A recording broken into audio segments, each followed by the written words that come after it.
Hey everyone, this is NJ here, host of the NJ podcast, and welcome to another segment of the conversations where we talk to very interesting and great and upcoming people.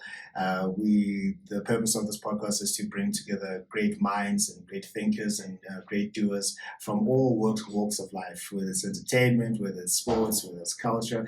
And the theme of the podcast, as you know, is that success is the progressive realization of a worthy ideal. That means that you're going after what you've always wanted to because it's aligned with your highest values, and that is the only way for you to live a truly fulfilled and successful life. And on the show today, we've got the marvelous, the extravagant, the soulful S.O.S Deep. Come on, so how are you doing, S.O.S? Oh, what happened to the goat, the goat, the greatest of all time, the greatest of all time. Good to have you, my guy. How are you doing? It's good to be here, man. I'm good in yourself. No, good. Thank you very much for gracing us with your presence. So, I wanted to. So you got to know that you're the very first deep house DJ that's been on the show. I've had a DJ on, but not a deep house DJ and producer. Yeah, Well, I'm the. you're the deep house producer. Yes, 100%. So thank you for making your time. It's very valuable. So if you can just give us an introduction of yourself, where you're from, why did you start the music game? And then why did you start thinking about why did you choose the genre that you did? If we can just start there. So everyone, S.O.S Deep. I go by the name Tole. I'm originally from Joburg North, and I've basically been here my entire life. Music. It's always been in me, to be honest. I was always that guy in the group of my friends was always Ox, Yes. play, I remember back in my younger days, I bought like a small Shark speaker, and me and my friends would just walk around and I'm busy playing music off that Shark speaker, and I just became that guy, like, You became the go-to guy for music, yeah? exactly. Mm. And then I remember in primary school, this was around 2012, yeah. At the time, one of my friends, his name was Dylan. Mm-hmm. He goes by the name DJ Dylan. And at the time, he was S.A.'s youngest DJ. S.A.'s youngest DJ. Yeah. And how old was he? He was 9. No, I'm lying. He was, at the time, he was 10. 10. He was 10. Yeah. Shout out to Dylan. Hey, damn. What were you doing at that? I was playing FIFA. He was DJing. I was playing FIFA. I was busy playing, what do we call it? Spy Tumbam on the street. Busy man, he's here. Hey, he's busy going to nightclubs. Us, we're busy playing Spy Tumbam, waiting for Dragon Ball Z to start at 5:05. He was here, getting ready to go to a club. Jeez. But yeah, he came, and then he took me to his first ever, my first ever festival, which was Wonderland. Yeah. And that was in 2013, and I saw him perform for the first time, and I was like, As a 9-10-year-old. yeah, and I was like, damn, Uh-huh. I want to do that. Yeah. And then, luckily enough, in the family, we already had a DJ, Yeah. which was my older brother. Yeah. And I went to him like, yo. So did you put your... I went to him like, yo, please teach me. Yeah. He was like, okay, come through every Sunday and we'll work. Yeah. And that's what I did for a whole year, every Sunday. I was Every just going to Sunday. his house and he'll teach me. Instead of going to church with her. Ish. Let's not go there. Yeah. Nothing wrong, just joking, yeah. But yeah, then every Sunday, and then but the way he taught me was a bit Hectic, yeah. yeah, because with the CDJs, I learned off 350s, the Pioneers. Hey, And what he did you was, can actually DJ. You can actually DJ. well, Me, I can't. You can DJ. Anyone can DJ on 350s. he literally took, I remember he used to take duct tape and put it over the BPM. And he's like, no, you must train your ears to actually synchronize the songs. Angeke. And that's how I learned. Is it? Obviously, as a kid, I'm just like, no. Well, let me see what the something. BPMs are. But Yeah? eventually- That guy, yeah? But eventually, obviously, I was like, okay, no, let me actually learn. Yeah. I remember at some point I actually wanted to quit. Why do you want to quit? Because it was too much. Too much? It was too much. Like I couldn't get the whole synchronization thing. Yeah. So I was like, you know what, let me buy a controller. Yeah. Because obviously a controller does anything for you, just press sync. Yeah. The Ooh, DJ. Yeah. So I was like, you know what, no, let me press. And I pushed, and then eventually I actually got the hang of it. Mm. And then the following year, I signed up to Rise Academy. Yeah. Which year was this? Now we're in. Now it was fast forward. So I joined Rise in 2017. 2017. 2017. So was this okay? So just to give you an anchor, was still president or not, or was Donald Trump president yet? Before Trump. It was just before Trump. Mm-hmm. And then that means it was either 2015, 2016, somewhere there. Ish. Anyway, between 2015 and 2017, you were there. I was at Rise Academy. Yeah. And I was one of those guys in Rise who really knew how to teach it. Mm-hmm. So my thing was to go to Rise to learn the business side of teaching, how to market yourself. Yeah. How to brand yourself as an artist. Yeah. And met interesting people. Like all the interesting people. Like Superstar Podiso. You're Superstar Podiso. Yeah, you know. The sellout. I call him a sellout. Why you call him a sellout? I call him for this specific reason. I don't care. He can cancel me himself. I don't care. I'll call him a sellout from this perspective. His brand is Afrotech, yeah? Mm-hmm. Fully Afrotech, right? That's all he does. He plays Afrotech. He won't do Amapiano, he won't do EDM, he won't do hip hop. However, can this guy not love Amapiano to the point where he's like hooking people up on Beatport? I know when I did my practicals with the guy, I started with an Amapiano set, and then he was like, "Yo, I'm my neighbor." He was. Let me tell you something about Podi. So then, how did you go from loving Afrotech to just loving Amapiano? I guess you can do both. You can do both. I feel like Podi's in that space where I can also say for myself where you play a genre and you're playing it because you truly love it and you can see when you play it. That's what Podi's with Afrotech. Yeah. Amapiano, he enjoys listening to it in his comfort. When he's at home, in the room, it's just... Yeah, I was like, you're off-brand, guy, off-brand. He's saying I'm Afrotech, hey, I'm up here. Anyway, so back to Rise Academy, you meet interesting people, yeah? Yeah, Rise Academy. I did a full year at Rise, and then after that year, I played at my first ever club event, which was in Rosebank. It was a place called Capital Underground. I've never heard of it. You used to go down there. They used to go down the Zero. I'm not sure if you remember this one event. It was where all the kids went. It was called Flexecution. I remember hearing something like that, but I just didn't go. The one time they hosted a Capital Underground. Yeah. The parking lot was just full. Packed of people. It was like a street bash in Soweto. No tent. Just people. So yeah, I performed at Capital Underground. How did that go? It went well, actually. How do you know if a set went well for you? For me, is when I can see a reaction from people and they genuinely enjoying it, not because they're drunk or anything like. Before they get drunk, I can see, okay, these people are actually having fun. Yeah. And personally, for me, it's when I'm also having fun playing. That's when I know, okay, I've had a very beautiful set. Yeah, okay, all right. Is that how you measure it? Yeah. Other people have other ways. Me, that's how I do it. Okay. How do other people measure their success when they've had a set? As in a good set for them. What does that mean? Like, I'm not talking about you. You said if people are having fun, you're having fun, and you're enjoying it, and then how do other people, from your perspective, measure whether their set was a success or not?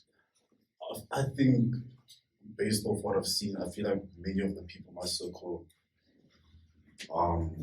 measure their success or the success of the set through the amount of interaction people give them after the set.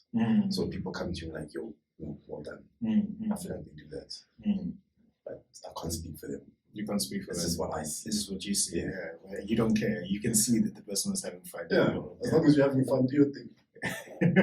I also have fun with you. Like, is it? Yeah. Yeah. Do you not want to be a celeb? When I say celeb, I'm saying be the diva person, like being the person that is always quote unquote sought after, and people are saying, "Yo, S.O.S Deep Bio, no S.O.S Deep Bio." I'm gonna answer you as honest as I can. Yes. Well, hopefully you've been honest this entire time. Would be open. Yeah. Or I come here and just lie. We don't know. Why do people lie? Next thing when I be on TikTok and Twitter, hey, S.O.S Deep Bio, It's just a fat liar. No. S.O.S Deep liar. Now my whole brand must change. It's changed now. Now you just gonna call yourself. When I play, I must play lies now. I don't forgot the question. The question is, do you not see yourself as becoming a celeb and becoming a diva? Because I do see myself becoming a celeb. Yeah. But going into becoming a diva, I feel like that's a whole different story now. Because I feel like divas have this whole entitlement type of persona, where they feel like they deserve everything that comes to them, even if it doesn't come to them. Yeah. I feel like with me is a thing of, you know what, if it comes to me, it's made for me. If it doesn't, it doesn't. It was never made for me. That's how I go. I still want to be, as much as I want to be Billboard famous, you know, bigger than Black Coffee, Avicii, Hardwell. Like wait, don't be blasphemous. No, they will be bigger than Avicii for me. For you. But I just want to break that barrier. You know, you can only break that barrier if they rename like Loftus Stadium or FNB Stadium and they call it Kelso Stadium or S.O.S Deep Stadium. That's what happened to Avicii. I'm working towards that. Yeah, that's what it is. That's what we'll change FNB Stadium to S.O.S Stadium. S.O.S Stadium. That's what they did for Avicii. They changed, I think it was Stockholm Stadium. It's now Avicii Stadium. Imagine that. Imagine that. Guy didn't even reach 30 years old. Imagine that. And he's already got a stadium. He's got a stadium up his name. Biggest DJ ever. That's one from my perspective. From my perspective, again. And I agree with you. Okay. Like, I completely agree. Even his production. Because even when I was starting off as a DJ, I was playing a lot of EDM. Mainly Hardwell, Avicii, Martin Garrix. And I remember after I've learned everything, I went to Limpopo with my brother. And he had a few gigs that side. And he was like, I wanna see you play for these people and see how they react. Who are these people? I don't know these people. I was the only 14-year-old there. Okay.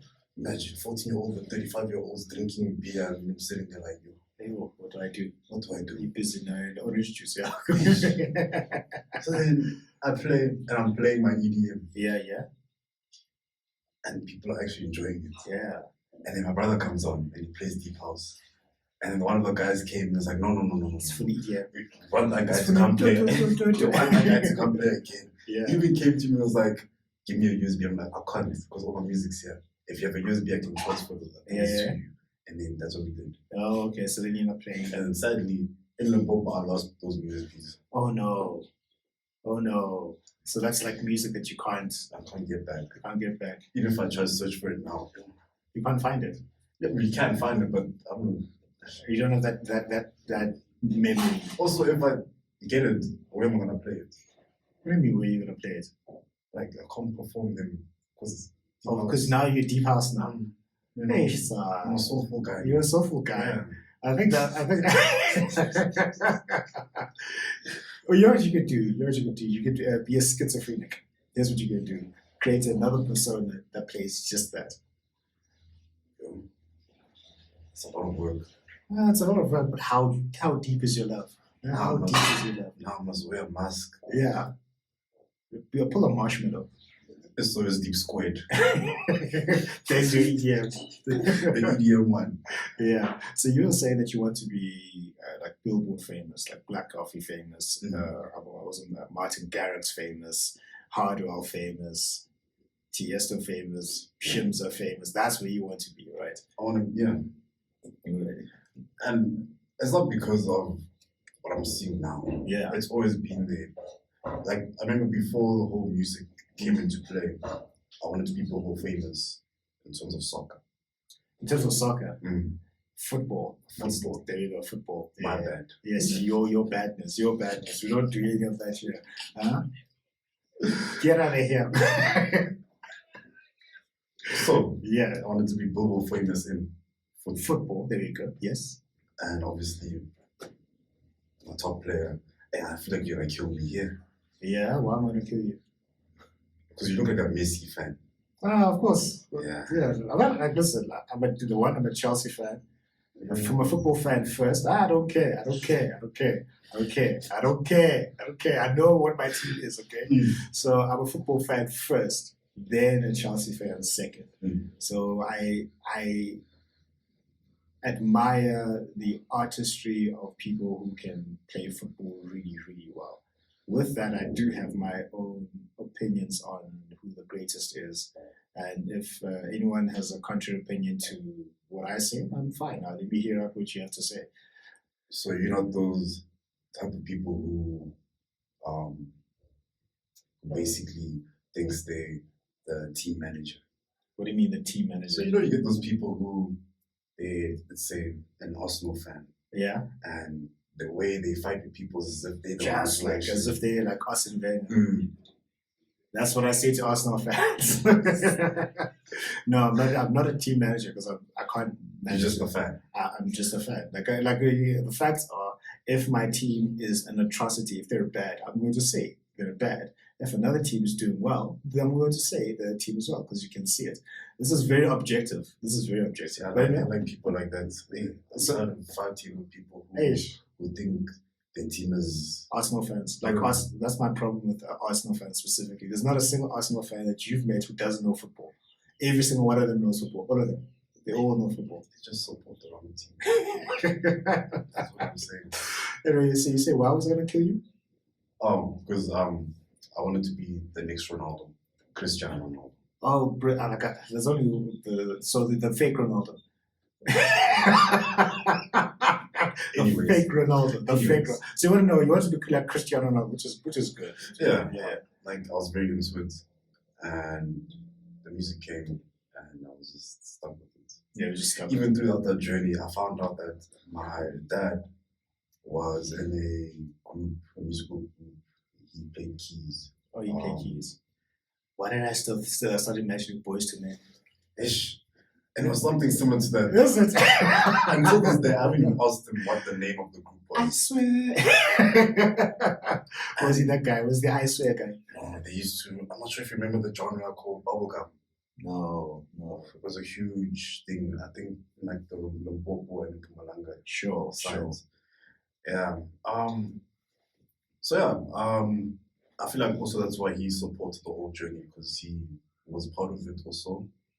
And the story is very deep of why he left it. My name. It wasn't coming in. It happens. It's a very, very, very common story. It does happen. But yeah, he supported it and I went through a lot of name changes. What was your first DJ name? It was DJ KJ.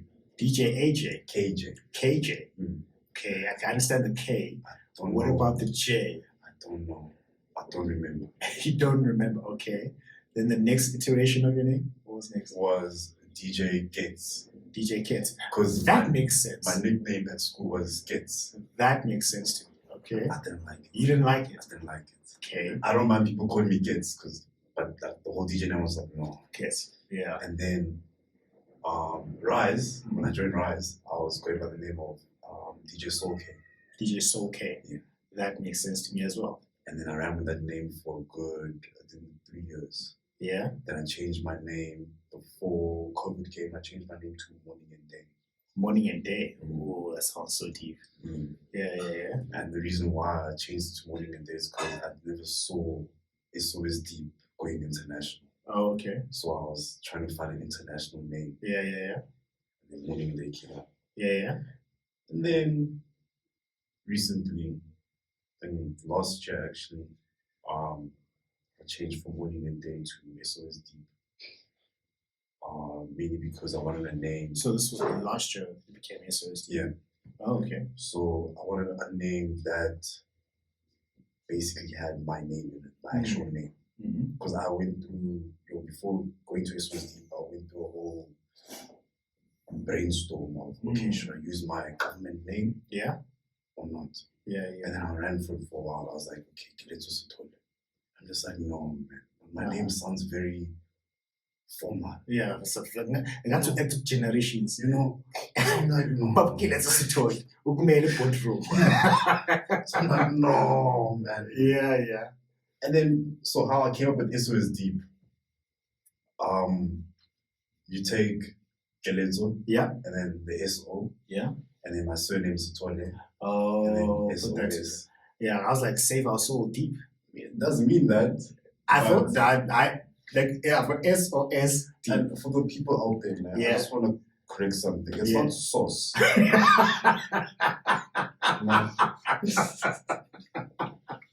It's not sauce. It's S.O.S. Yes. Please. I've been getting so many people calling me sauce.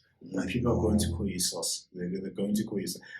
People are mean. No, not that they're mean. Sometimes people just don't care. People don't know how to read. Some people know how to read, but some people are just trolls. Let me tell you, even Morning and Day, there's clearly an N between morning and day. And what did they say? How did they Morning Day. Morning Day. No, but it can't be Morning Day if there's Morning and Day. People just said Morning Day, and I'm just like, no. I think people want names not names that are efficient. People want things that are easy. Yeah. They want black coffee. That's simple. That's very simple. And you can remember it. Yeah. Avicii. Simple. Yes. Some people can't pronounce it, but how can you not pronounce Avicii? As with black people, South Africa, Odi. Come on. But like I get. I do that myself. Odi. It's not Audi. Audi for what? Odi. Yeah. Not VW. Yeah. That's don't do that. Yeah. Don't do that. Don't do that. No, I don't know how you can mispronounce Avicii, but that's fine. Yeah, I feel like people just want something very simple that they can remember and actually say. Yeah. I don't know where people get sauce from. Well, if you take away the dots, yes, you get the full stops. You get also, sauce. I feel like also my name doesn't have dots. I know it doesn't. I know it doesn't. But they can quickly look through it and be like, oh, S.O.S Deep. But even in my Instagram, it's S.O.S. It's S.O.S. I know. I think people do not. I think they're just trolling. No, they're trolling you. It's either trolling you or they want to be lazy. All of them tech. He said that, not me. I'm defending people here. I'm a defender of the people.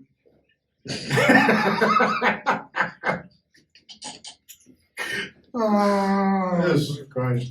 Okay, so guys, it's S.O.S Deep, not S.O.S Deep. If you want to pick a fight with him, now people are going to do that. Call him sauce. Yeah, and I'll take you out when I'm performing. I'll pause everything. We'll walk outside, fist to fist. And then you're going to train and dress for the wrong reasons. Yeah, I don't think you want that. Well, guys, me and my lover, I'm not a fighter. You're not a fighter? No. Until you have to. Obviously, if you have to, you have to. Yeah. But in general, just going out picking fights with people. Some people actually do that, but some people don't pick actual physical fights. Or verbal. They'll pick verbal fights. Some people base their entire life and on being entertainers or just trolls. Just trolls. It's like, okay, I don't know him. I don't know him. People just wake up and just say, I want to irritate someone. Yeah. That's why we call them trolls. And they suffer the consequences at the end of the day. Yeah, I mean, you have to say you'll suffer the consequences at the end of the day, but I don't know why some people do it. Some people do it just because it's fun. Just Some get people joy do out it. of it. They get joy out of it. Or some people, they just building a brand out of it just to enjoy. I mean, it's like tabloid journalists. You ever thought about like that? Guys who write for like the Sun. I don't know these publications like the Sun or But they get paid. exactly. They do get paid. Like I remember there's this Instagram page. I don't know if it's a page publication. Maybe it's a Mapepanda. I don't know if you've ever heard of that. Mm-mm. It is just that's what it is. It's just tabloids, just to incite controversy. Yeah, some people and people get paid off it. So some people are not doing it because they're being malicious or they're being bad people. Some It's people just their do it. job. It's just their job. Yeah, jobs about. You have to pay the bills. You have to pay the bill somehow. You have to pay Petrol's the expensive. hey Joe, petrol 23 through the rand. roof. Yeah, 23 are we rand. back at 23 now? Well, some garages say 23 rand 1 cent. Some say 23 rand 33 cents. I'll take the one with the 1 cent. And 1 cent does a lot. Eh? It does. How did we get here as a country? How did we get here? Look at it. Things are normal now. Diesel's much cheaper than petrol again. Yeah, But petrol's still expensive. It is. But that's a story for another day. So you get to S.O.S Deep. I get to S.O.S Deep, Yeah. and then S.O.S Deep, I can't even change my name. And I feel like I'll never change my name because it is my name. There's your name. And also because I have an EP out and I'm working on a new one at He's the working- moment. He's working on an EP. Yay! Yeah. Yay! And it's hard, eh? It's powerful, this one. It's powerful. This Powerful. one. Oh, okay, take me through the process of. So okay, we've talked about you learning how to DJ. Yeah. The producing part. When did that start? Oh, that started when I finished Rise. Yeah. I went back for the Yeah. production Going for course. the production course. Yeah. Ah, okay. Learned nothing. Yeah, nothing. No. Yeah, I'll take that up with Craig Green and be like, yo. Oh, you can go. It's fine. I don't even think he remembers me. But personally, I learned nothing. Is it? I didn't. Okay, so that's good feedback. So when you say nothing in the sense of what? The actual practical components or the business side of it? What part of it? Because that's why I want to pick your brain on production. The reason why I want to pick your brain on production is people make it big after all the research that I've done, not of just how well they perform, but how well they produce and perform what they produce. Every single massive DJ, like the names we were talking about, Hardwell, the Vici, Martin Garrix, I call him Martin Garrix, Martin Garrix, On Garrix. Martin Garrix. Just clean. I'm just going Garrix, way too much, Garrix, Afrojack, Tiesto, Shimza, Coffee, Kent, all the big guys are producers and they quite good at it as well. Well, I wouldn't say quite good at it. I don't know what measure of how good you are at it. But they always, like Martin just came up with a song like just the other day on Spotify. I'm like, how he has another song out. How this guy just keeps on going. I haven't heard a Martin Garrix song in a very long time. What? Yeah, You haven't subscribed to Martin Garrix, that's why. I think so. Yeah, because Sorry, Martin. yeah, like the days gonna come when I have him on the show. The days gonna come when you're about to wonder. No, you see, when that day comes, that I'll hopefully be like best friends and we've made. But it's EDM your soul, so I don't know how that will. We'll create a new genre, EDM soul. How dope would that be? Playing a set with Martin Garrix and working with them. That back would to back. imagine that. That would On be like, let's say, let me think realistically. Like a Tomorrowland. like a Tomorrowland set or the Empire State Building. And doing a back to back. Yo, Look, Garrix. This guy he's not even, he's what, 26, 27? he's still young. He's 26, 27. This guy has been number one in the world how many times? 4 or 5 times now. Yo, I don't know how many times, but sure. He's doing well for himself. Eh? when I grow up, I want to be like I him. want to be like him. He's younger than me, and when I'm saying when I grow up, okay. I remember at it was Ultra this one time, right? So I was backstage, and Was the Ultra Joburg or Cape Town? Joburg. Okay. I was on the flight to Cape Town just for. Things are expensive. No. It's just inconvenient. Forget about expenses. Think about just time. Oh, just I must go to the airport, get on a flight, go there, land, go get accommodation, and then party all night, and then I must go back and sleep, wake up early in the morning, drive to the airport, fly back. It's inconvenience. I'll wait for you. It's coming like Nazrek. Or S.O.S Deep Stadium. Like that's very Definitely changing that. Yeah, definitely changing that. and when I saw him, I was upset. Really? Why? No, not at him. Oh, Like this guy is like he was 2021 at that time. I'm like, this can't be life. This can't be life. I was upset just a little bit, and then I got over myself because I'm a fan of his music. At least you got over yourself. What do you mean? Hey, he loves this country, from what I've heard. He loves this country. Yeah, I remember when he was performing at Ultra, Yeah. and he was in the Cape Town one, and apparently he was just grooving in clubs that side. Oh, well, Apparently. it was probably on Long Street. I'm sure he was. Probably. Yeah. But apparently he was just grooving. So there's a difference. Does he love Cape Town or does he love South Africa? Those are two different things. Man, guys, we must stop doing this thing. Cape Town belongs to us. But I think you can understand why people separate Cape Town from the rest of SA. Yeah, it just runs differently. we say we're not going into politics. So Cape Town, It's South Africa. sharp. Okay, so he likes South Africa. He's busy grooving all the time. Yeah. Yeah, but I'm saying it was just that professional envy. It was like, guys, 21, he's already the best in the world at what he does. Already the best in the world, like, according to DJ Mag. Some people poo-poo that ranking. I don't know why, but he's recognized as the number one DJ in the world currently and back there. And I'm like, number one in the world is not 21. Right. This is you, anyway. So production, yeah. Yes, I joined Rise, and personally, I feel like it was just the guy that I had as a mentor. Yeah, we really didn't learn that much, or I didn't personally, because we were working on FL Studio. Fruity Loops. Apparently, that is the cheat original, code. that's the original name. They don't call it Fruity Loops anymore. It's FL. Hey, people come after you. If I say Fruity Loops, I'm joking. oh, but like the logo is literally a fruit. Yeah. Anyways. Yeah. So yeah, that's like you said, it's where many producers start off because it's easy to find the crack for that one. Yeah.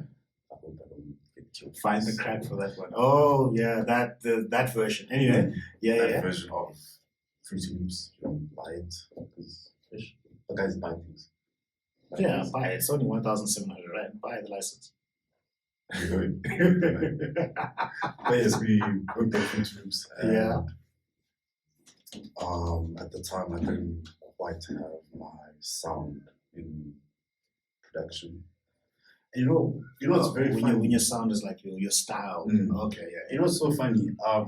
During my course of DJing and speaking to DJ and producers, apparently for people who start off as DJs, it's much harder for you to become a producer because as a DJ, you already have this sound of, okay, you want things to sound this way. So when you're producing, you can't get into that because there's so many other things you have to do after you actually lay out the blueprint. And then for when it's reversed, where it's now, if you produced first and you want a DJ, your set won't sound as nice as a person who started off as DJ.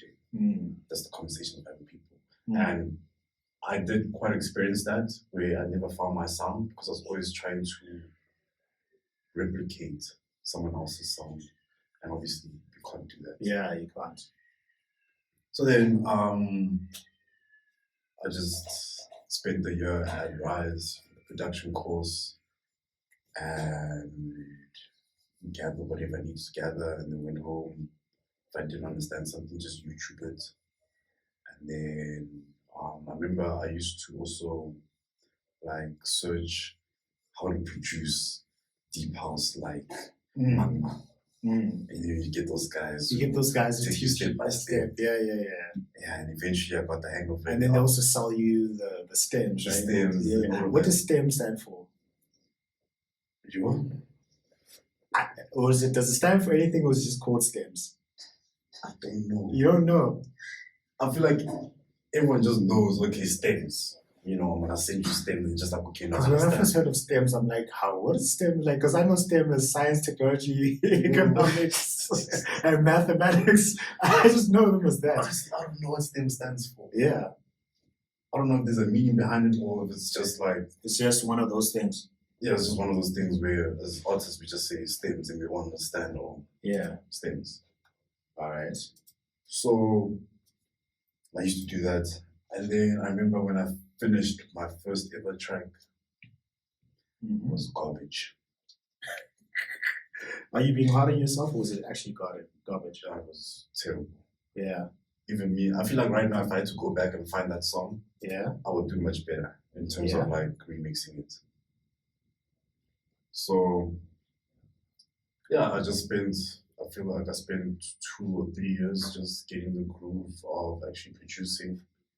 And then I joined my varsity, Yeah. ASE, and I got introduced to different. So it doesn't actually it doesn't stand for anything. It's just known as, But stereo recordings, So oh, you searched it? I'm searching for it right now. Stems are stereo recordings sourced from mixes of multiple individual tracks such as drums, vocals, and bass.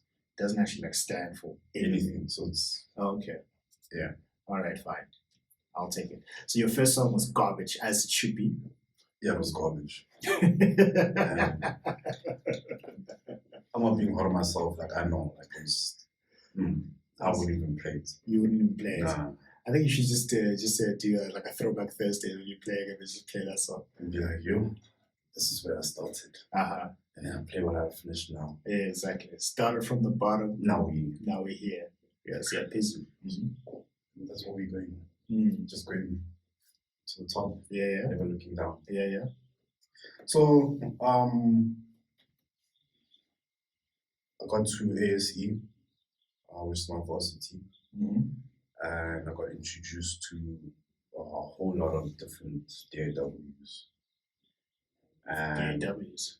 so for the people who don't understand what DAW is, it's the software you use to produce, edit, make music basically. Fruity Loops. So Fruity Loops, Pro Tools, Cubase, Ableton, Logic.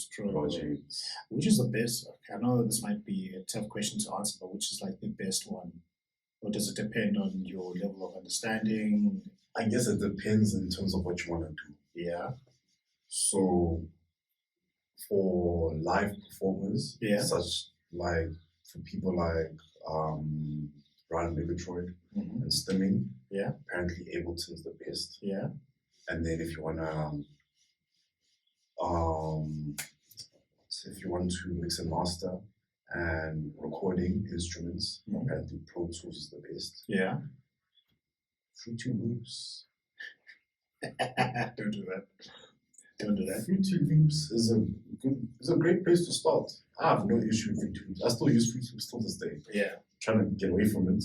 Why are you trying to get away from it? Because I found out that the sound I have right now, actually works out very well on Ableton. Okay. So I'm trying to go into Ableton more. Oh, okay. So what about Logic's Pro? Is that another one? Well, I was with one of my friends this past weekend, and they asked me what do I use, and then they're like, they don't see me as a Logic person. And I'm like, what does that mean? Why? And they were like, because you don't see you as a person who plays instruments.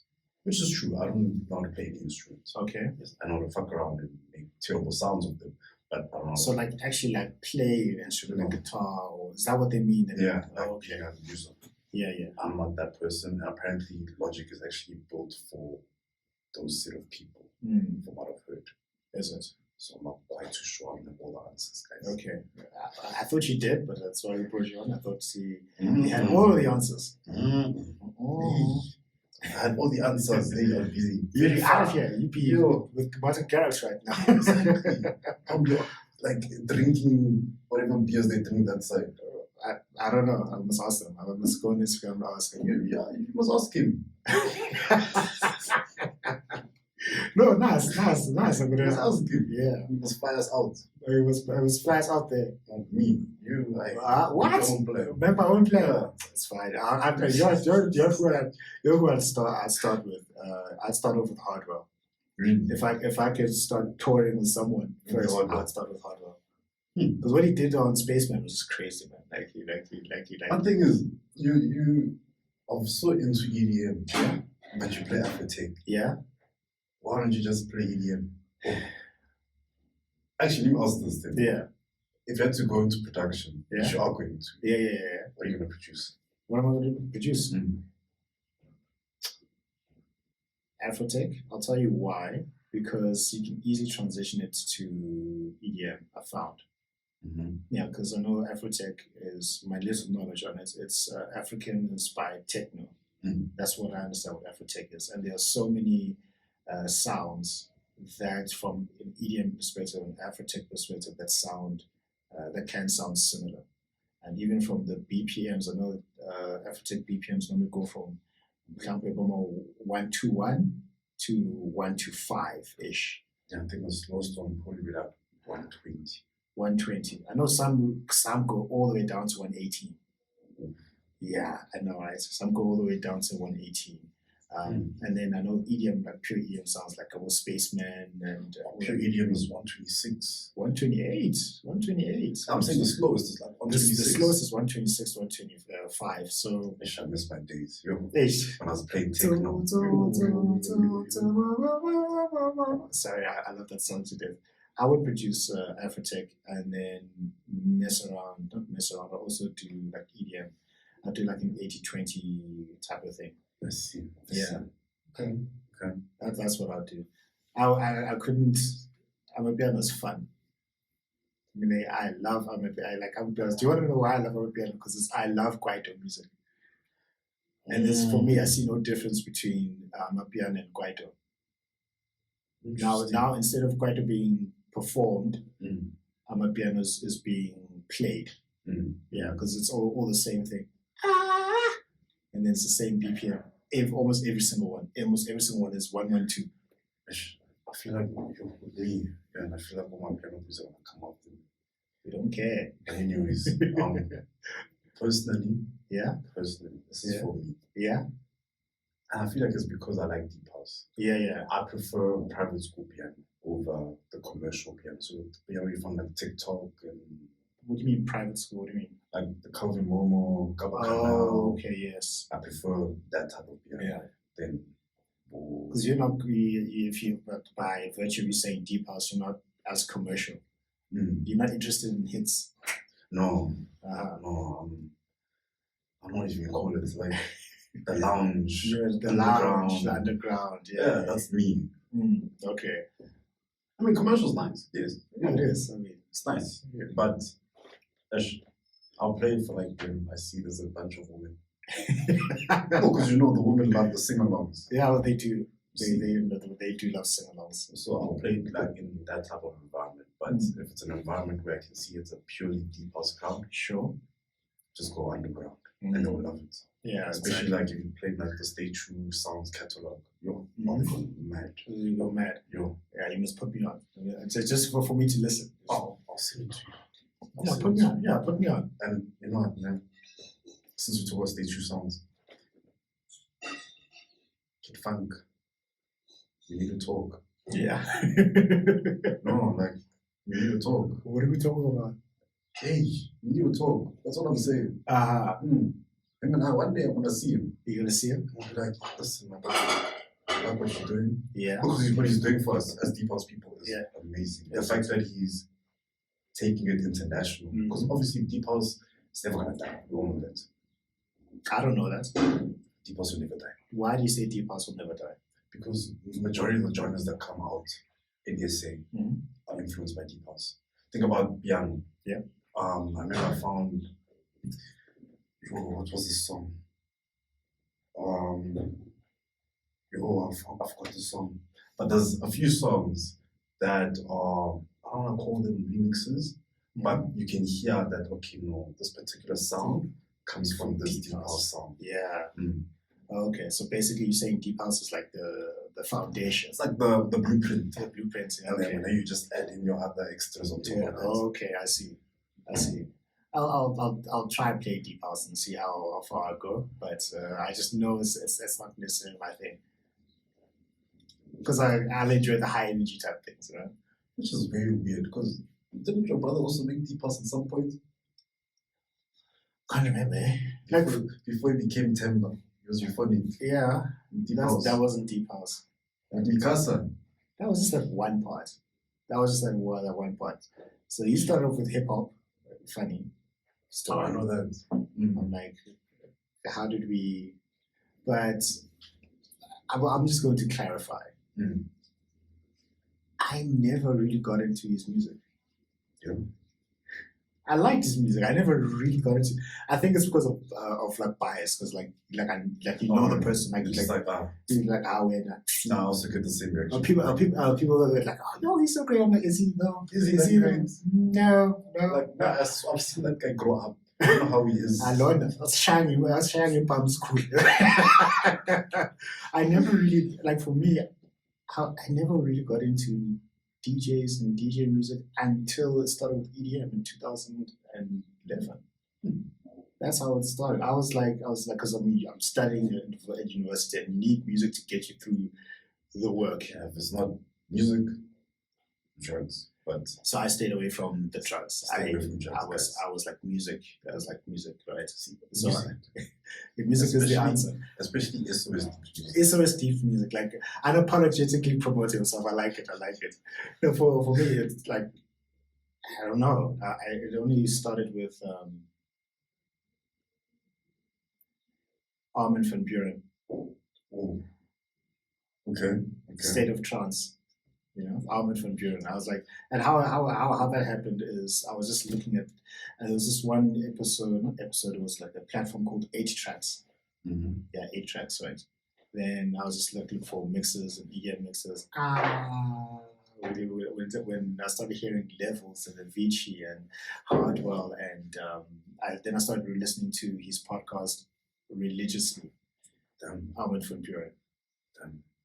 And then it went to Avicii. Then I was just done. Then it went to Hardwell, and then with the SA guys, then it started off with Shimza, and then Black Coffee, and then I was like, then I started the appreciation for DJs. Yeah, I'm not going into that because every time you and I speak about this, what the whole, what do you think is better? And we're gonna get into that, and I think it's a very useless argument. I think it's a useless argument. It is very useless. It's a very useless argument. It's a very. I'll tell you why. Because those arguments are fun to have. They're fun to have, but they're useless because this is music. This is not football or tennis or cricket or rugby, where the things are fixed. You just know, but like music is subjective. So there's no ways you can say one is better than another. No way you can definitively say. I say it to be inflammatory. I'm Mapepanda when it comes to this thing. I'm like the day when it comes to these arguments, because you get the people who are so passionate about their people that you can't tell them anything else. Yeah, you go to a Black Coffee fan and you say just to make something like say Shimza's better. Or you go to a Shimza fan and you say Black Coffee is better. Or you say like, no, Prince KB is my guy, to a Black Coffee fan or to a Shimza fan or to another fan, and then they just look at you and be like, yeah, who's this guy? They literally want to beat you up, but then I'm like, why? Because that's just my opinion. But like, I don't think you can say one person is better than another. I feel like that's what many people actually need to understand. They need to stop it. I think it honestly needs to stop, because like even with, I remember when I was like performing a lot before COVID, and people will come to me and be like, "Oh, do you think you're better than Mama?" Yeah, and I'm just like, no, listen, right? As an artist and a performer, I have my own style of performing. Someone else has their own style of performing. Yeah, I will never come and say I'm better than someone else. Exactly. Sharp, we're in the same industry. We respect each other, but there's no one better than anyone. We're all doing our own thing, and we love doing what we're doing. Exactly. Everyone must just really do their own thing. Exactly. I think it's, and I used to also be like that, but then the more I thought about it, the more I was like deeply thinking about it. You can never say, and this is art. Art is more subjective than it is objective. Obviously, you can, and for things that you can actually like count, like streams or number one hits, or that's that you can count. Yeah. I'm talking about like that you can count. Because if I come and I say,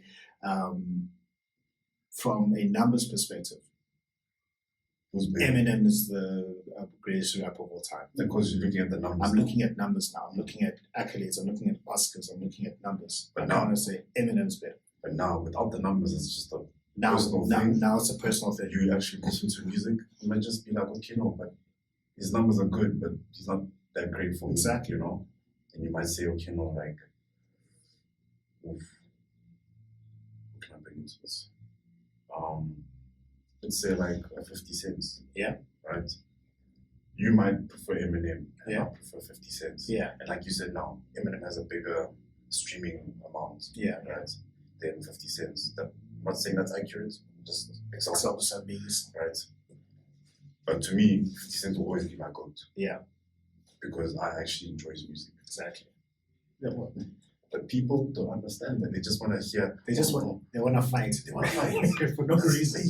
They just want to fight. So everybody, I think everyone is. I think across the world, everybody's just doing their own thing. But back to what I was highlighting, I'm just highlighting my journey as it relates to relating to the DJs. For me, it started with Harvard Film Bureau, then Martin Garrix, and then Avicii. And then Avicii, for me, Avicii is my goat. Like he's my goat. No DJ I feel was bigger than him. He was never number one, but no one can actually tell me that anyone was bigger than Avicii in terms of. That's your personal preference. That's my personal preference. There's nothing wrong with that. And there's nothing wrong with that. So don't come for me and fight with me just because I'm saying that. No, people are post on Twitter saying, James is saying this and this. No, I'm not on Twitter, so I don't care. I've got a Twitter account, but I'm not active as much on it because it's just like can be like a cesspool of. That's really the same with me. I have it. Yeah. And I feel like I only check this thing like maybe after 6 months. After 6 months, after 6 months, I'll be like, oh, let's see what's going on. Yeah. And I only check. This might sound dark, but I'll check like to confirm if an artist has actually died. Well, it's actually true. Like when AKA died, I was like, I went to Twitter to confirm. I remember that day. I was very sad. I was very sad. I feel like everyone was sad. I loved AKA's music and his performance. Like he's the best live rapping performer for me, because he gave so much into his performance. Like anyway, so then I was Saints. I was like watching DJ Kent do his thing because I wanted to understand how he does it. I want to understand how this guy does how it. How he mixes. Because remember, I've never been a fan of these guys until like recently. Yeah, remember. So then I'm like, okay, now I just want to like pick this up and understand this. Everything's just seamless. Like this is like, I'm like, this has to be pre-recorded, but it's not.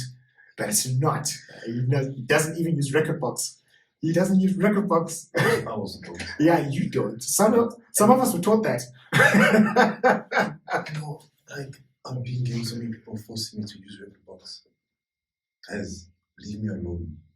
Like I will join when I want to join. And you'll join the cult when you want to join the cult. I'll join when I'm fine. Me, I like using my ears. Yeah. I was trained to use my ears by from a very young age. Exactly. Yeah. So. Yeah, but I don't have to see the waveform. Exactly. Yeah, but anyway, Kent was born with different ears than everybody else. I just feel like one day, when you must have a show with them, and you must call me, I'm just gonna bring a whole list of questions and be like, and I'll do that. And I'll do that, Jazz. We need answers. I need answers. I really need answers because, like, I know for a fact that if I was to have an event, and this is the question I'm going to ask you now, you're having an event, your primary objective is to get as many people there and make sure that they have a great time. What is your list of 10 DJs that you would put on? You can't put yourself there. I'm just working. Well, you're the organizer, which is something that you should also venture into, having your own events and putting this. I have trauma from that. Oh, What happened? What I happened? have trauma from that. Hey, love for my out here. But I told you about this though. When we were at Afrobeats, Yeah. I told you how much I lost from hosting the one event. I can't remember. Please recall the story. So it was my 17th birthday. Yeah. And I decided to be nice and bougie and host a party in a club. I'm not going to mention the club's name, right? Mistake number one. But, yeah, right, spoke to the manager and everything was sorted. First mistake, this guy forgot that I booked the venue for the first. How do you forget? Don't know. Because I rocked up to prepare for everything. And he was like, no, we never booked you. And I was like, yo, I spoke to you literally on Thursday. Sure. So he's like, okay, you know what, man, let's move it to the 8th. Yeah. Great. We moved it to the 8th. And then we get there, there's no one. Apparently the club only opens at 8 o'clock. Okay. And all my people are there waiting. They got there at 7 and 6, and they're waiting. So then, sharp, everything starts running. Yeah, I'm busy running up and down. Yeah. And then I perform. Great. Afterwards, that night I made, from ticket sales, I made 21K. Sure. How much did you lose? All of it. You lost 21K. 21K. So it cost you 21K. Basically. And I was supposed to get a percentage from the bar. Never got that. Why didn't you get a percentage from the bar? The manager was just like, no, you have to pay stuff and what. And the agreement was that. Did you have your own contract? We did. So you broke the agreement. He broke the agreement. Why didn't you take him to court? I was young. You weren't even 18 yet. I was 17 back then. Yeah, so I think you need to be 18 to sign a legally binding contract. I had one of my friends, I don't want to say his name, but I had him with me. Yeah. He was like way above age. Oh, okay, so he basically signed for me. Oh, okay. So then, I lost 21K. So you didn't lose anything, you just didn't make a cent. Basically. That's a good night. That's a good night. No, because you easily could have lost, Ish, that's what you're gonna say. So you have trauma. I have trauma. But no, I'm actually like, I'm telling you, hosting, because of what I was doing research, I was like, okay, so how do you make money as a DJ? I was just doing events. Yeah. And you book the people who you want to book. No, what am I saying? You book the people who you want to play for. Yeah. Basically. Yeah. And then how much do you pay them? Their fee. No, because if you want them to pay your fee, you pay their fee. If I'm charging you 100K, I was going to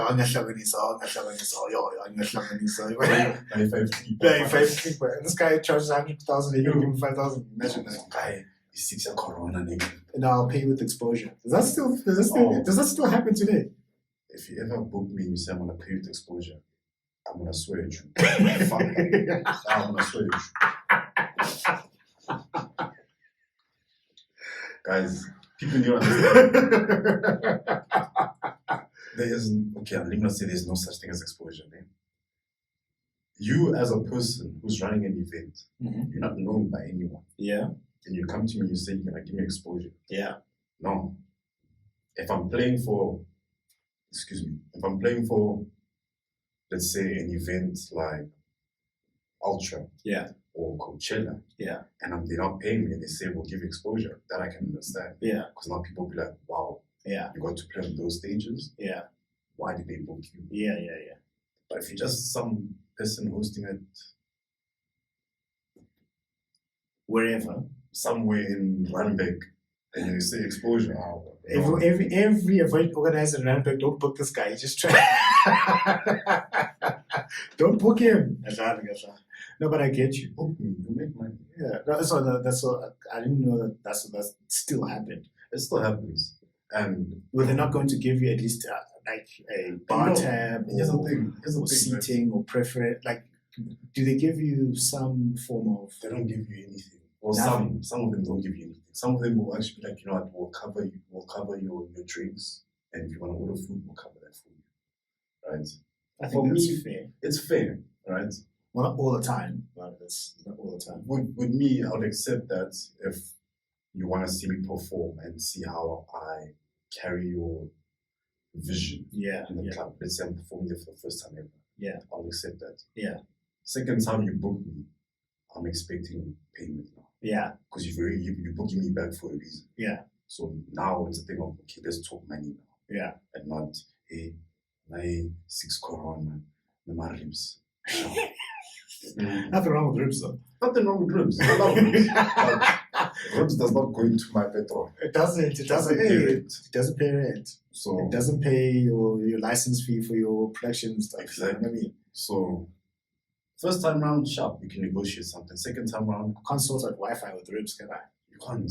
Imagine going to Everywhere is still everywhere. and Let's say saying, now, "Number ribs. ribs. Give me my unlimited Data. It doesn't work that way. So So have you ever been exploited as an artist? exploited. And not say that it's someone was like you were doing each other favors. That's a different thing. A scenario being, let's say I have an event, and then I'm saying I'm starting out with this event.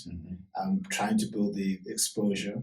You can bring your people. I'll give you a small bar tab and we'll cover your food. We're just starting out. So like you and I are mates. And if whatever I make from ticket sales or percentage from the bar, whatever I get from there, and I can pay maybe like 5,000 Rand or whatever, then I will do that subject to that. That is a favor. I see it like as a family situation. Exploitation is, you know, this person can pay you. You know that you're going to be bringing them in revenue. They still don't give you any benefits whatsoever. You face that exploitation. Yes, I have. This is a Deep story, yes. It's in your name. It's deep. Yeah, that's again. It's not deep. That's again. It's not that deep, this one. It was not that deep for sure. It was 20. I think this was just when I finished Rise. Yeah. I knew get that year actually. But anyways, there was a place in fourways, pint shops. It was called Adrenaline. And I got to meet the organizers of events there through a friend of mine. And they took me in, they were like, okay, let's see how you play and we'll talk from there. Got there, played, they were like, sharp, we're hosting an event the coming weekend. That same weekend I was performing in another event. It was called Lily Street. What I did was I took half of that party. Yeah. We all Ubered to fourways. Yeah. It's even that post that I posted on my TikTok where I said this is how it started. Yeah. And this is how it is now. That exact video was like that night. All those people that you see, Yeah. I took them from that party, brought them there. Yeah. Right? Obviously with your money and your time. Not with my money. When we all spoke about it, I was like, hey guys, there's a bit of groove. Let's go. Okay. We all went. And then I performed, and then those guys, what they did is they would take whatever amount they made at the door and split it amongst all of us. I was like, okay, sharp. But different nights, depending on the night, some nights I'll get like maybe 600 Rand. Some nights I'll get like 2,000 Rand. Yeah. Just goes with the night. Then that place got bought out. Okay. But one of the guys was running it. Sure. And then he switched it and became, I'm not saying the name, but it became Yeah. Whatever it is. that place. Imagine going from playing for 600 Rand to almost 2K to only getting 250 every weekend. Meanwhile, they were able to fly out international artists, pay for their accommodation. But you, as a resident DJ, you getting 250. 250. 200. I shouldn't 350. I shouldn't grant. And you know how to do 250. 250 250. an hour. 250. So wait. I'm not saying anything's wrong with getting 250 muscle product, but you were being paid what 2,000 I was before, being paid 2,000 before. and there's that per hour per night. That was per hour, Per hour, right? Depending on the night. depending on the night. Okay, so we Right. 2,000. Then you went. 2,000. So then someone boards the place out. So the guy who, because it was two of them, Yeah, right? So they were just hosting events at this place. sure. Then the one guy Yeah, made up enough money, bought the place. yeah. Then him and his family Yeah, ran the place now. sure. All the resident DJs got paid 250. 250. 250. And that time I was not driving, I had to Uber.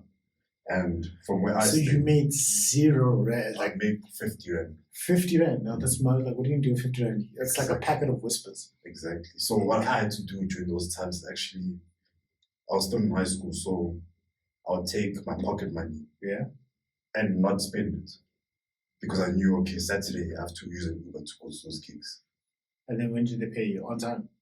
They paid on time. But they were paying 250. 250. Why would they pay you 250? We don't know. You don't know. You didn't know. You didn't ask. Never asked. Why?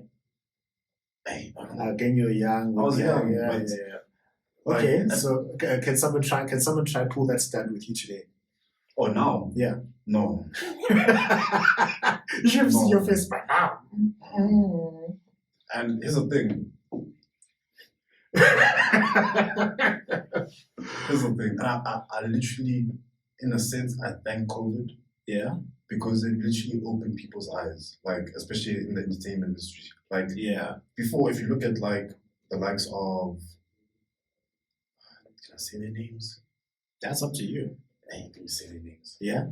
The likes of Chanda Monkey, Yeah. Carl Cassim, Austin Cassim. Yeah. Right. From what I remember back then, they would charge like maybe 10K Sure. to perform. Yeah. Right.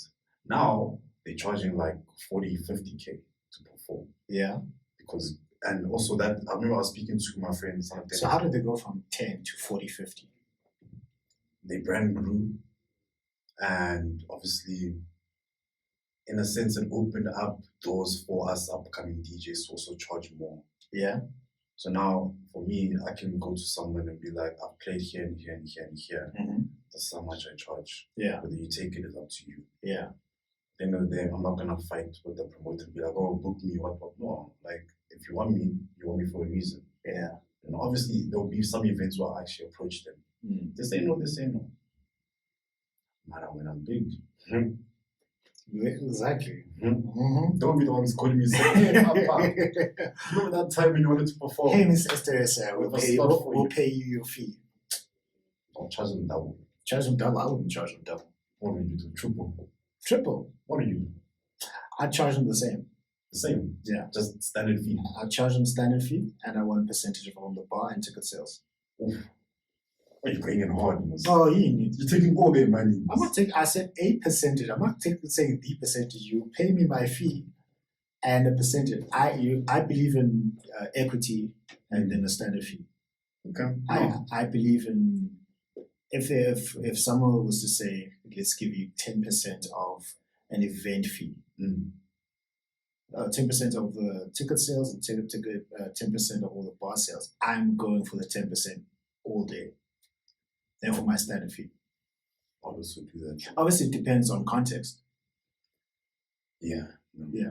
I mean, Again, I don't know anything, but that's just what my thinking is. coming back to all being exploited and all, there's many people who've tried. They tried you. They've tried, like they've said, like, you know what, nah, we don't have that amount, Yeah. and bear in mind it's not like a huge amount, Mm. right? They'll be like, no, we'll cover like your drinks. So what if now I say I want an Azu? And you already know. in the I club want that Johnny thing- Walker. I want Johnny Walker. You already know that thing is like plus 4 something K.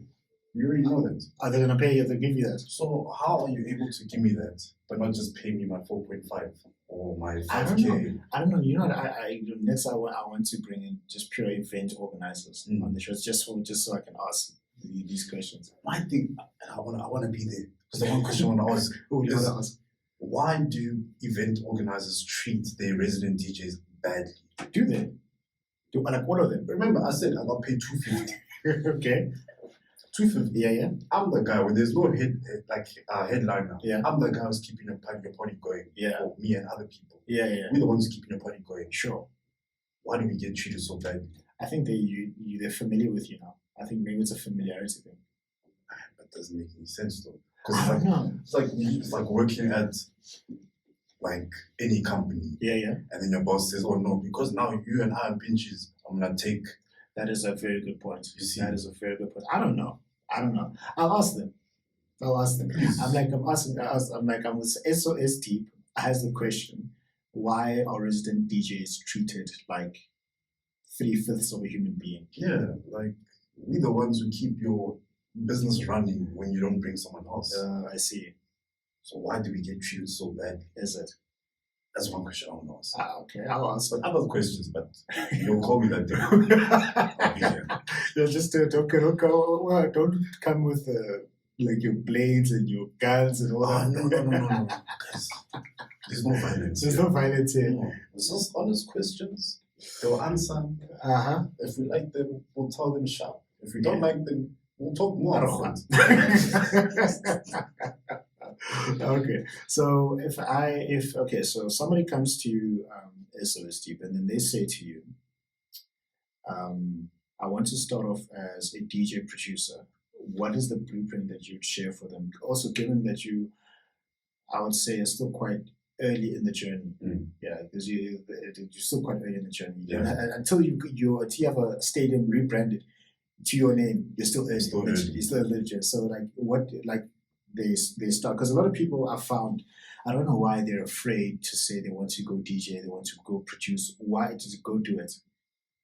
Why? I don't know why people are afraid, but what is your advice to someone who's 15, 16, 17, or maybe even 35 or 40? They say, I want to start DJing and producing. First thing I'll ask them is why. Yeah. Because that's very important.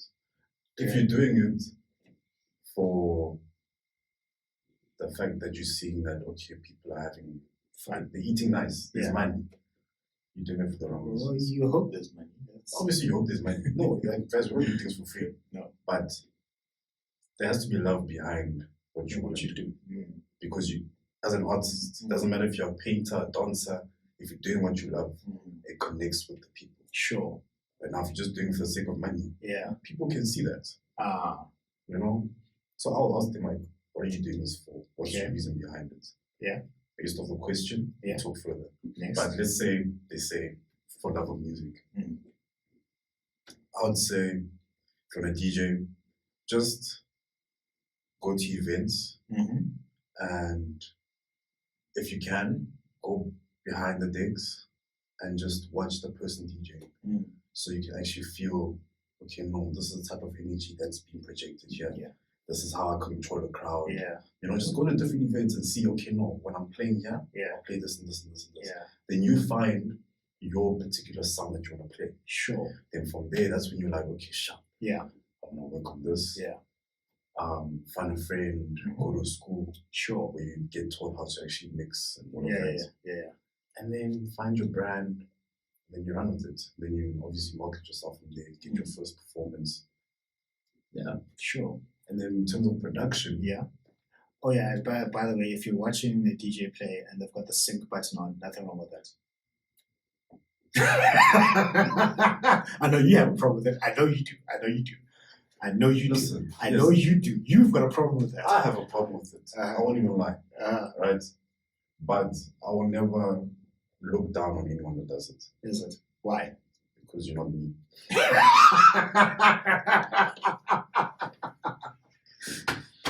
I'll never look down. Like, you'll never look down. For me personally, I will touch the button. Sure. Right? If I'm in a situation where I have to, I'll do it. Sure.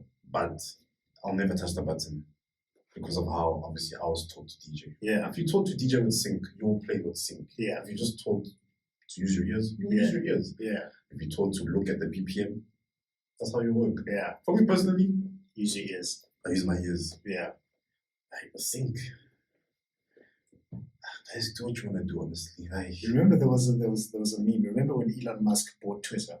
Then a lot of memes started circulating. For example, like he bought Twitter to remove censorship or something like that. And he tweeted that. Then some people started photoshopping that tweet and they made it different. They're like saying, next, I'm going to buy Man United so I can fire this person. I'm going to buy this team. And then there was one tweet today who said, next, I'm buying Pioneer so I can remove this thing. But oh man. Anyway, that's a story for another day with the sync. I wasn't taught to use sync. I was taught to he said it. I know he said it. He said it. No, he doesn't take it back. He meant it. He meant it. Guys, he meant it. Tim, oh yeah. I'm so no, he's not. No, yeah, like you're more of a purist at heart, so that's fine. I was taught to. You were taught by Podi, then? No, Podi didn't teach me. Who taught you? What do you mean who teach me? The DJ. YouTube guy. I mean, YouTube guy. The YouTube, bro. No. So started with Neil Hunter. YouTube. No. Neil Hunter. Neil Hunter. Okay. Neil Hunter. Yeah. Started with Neil. Then Podi didn't want to teach me. I don't know why. He was scared. Yeah, we need us, yeah. And then after obviously I'm messing around with the guy. And then was another mentor. His name is TK, I think. His name is TK. I know he loved Alice in Wonderland. I can't remember his exact name, but like TK as well. TK. And then short guy. Like always wears a cap. Yeah. I don't know if he wore a cap. Like he was a dancer as well. I think I can't remember. Yeah. Like he was dancing. I can't remember his name. Okay, let me say I can't remember his name. The TK I had, his stage name was Stallion. I can't remember it. I honestly can't remember it. I mean, cool guy. Yeah, I can't remember. So like he was one teaching, and then Puri didn't teach me. He did one of the final assessments. I see. But then for me to like hype up his name, like this is my mentor, yeah. It's like that was a dope set. Yeah, he was my mentor. Guarantee. I was like, no, he and I kept asking, do you know what? Because he's the Afrotech guy. I'm like, teach me. Hey, anyway. And then I had. I saw he was busy teaching mainly piano. You see why I say he's a sellout. But anyway, then Begs and Terrace taught me a few things. You don't know who it is? You don't know. He's a very talented guy. I'll show you. Begs and Terrace taught me a few things. Then the rest, I was like practicing, and then I was watching. I was like, okay, so how would Shimza do this? I looked at it, I was like, how would Shimza do this? How would Black Coffee do this? Well, park that question. We're going to get to the question answer session right now. Park that question. Then I did what you said the young guys would do. I would literally go to events. I'd watch Aiden K play. I'd watch Cairo play. All these events I just watch and I'd go on YouTube and I'd listen to how they play. And then I would be practicing every single week to see what the sound is like, because this is like a really fun thing. Something happens to you, so when you play music, well, you know. So that's how I ended up picking up things. Yeah. So back to the production question. Oh yes. So your production, with production, I haven't been doing it for a long time. Yeah. Right. I feel like I just found my sound. So I don't have much to say about that, but what I can say is how I started out is I found different types of sounds from different genres that I want to actually combine. Sure. And I experimented a lot. And then eventually I found, okay, no, I like this. I'll keep that, take this out. And then one thing I actually want to do now is learn how to play piano. I'm a piano. because that's Like the one. amapiano or piano? No, piano. Oh, okay. The civilized one. This You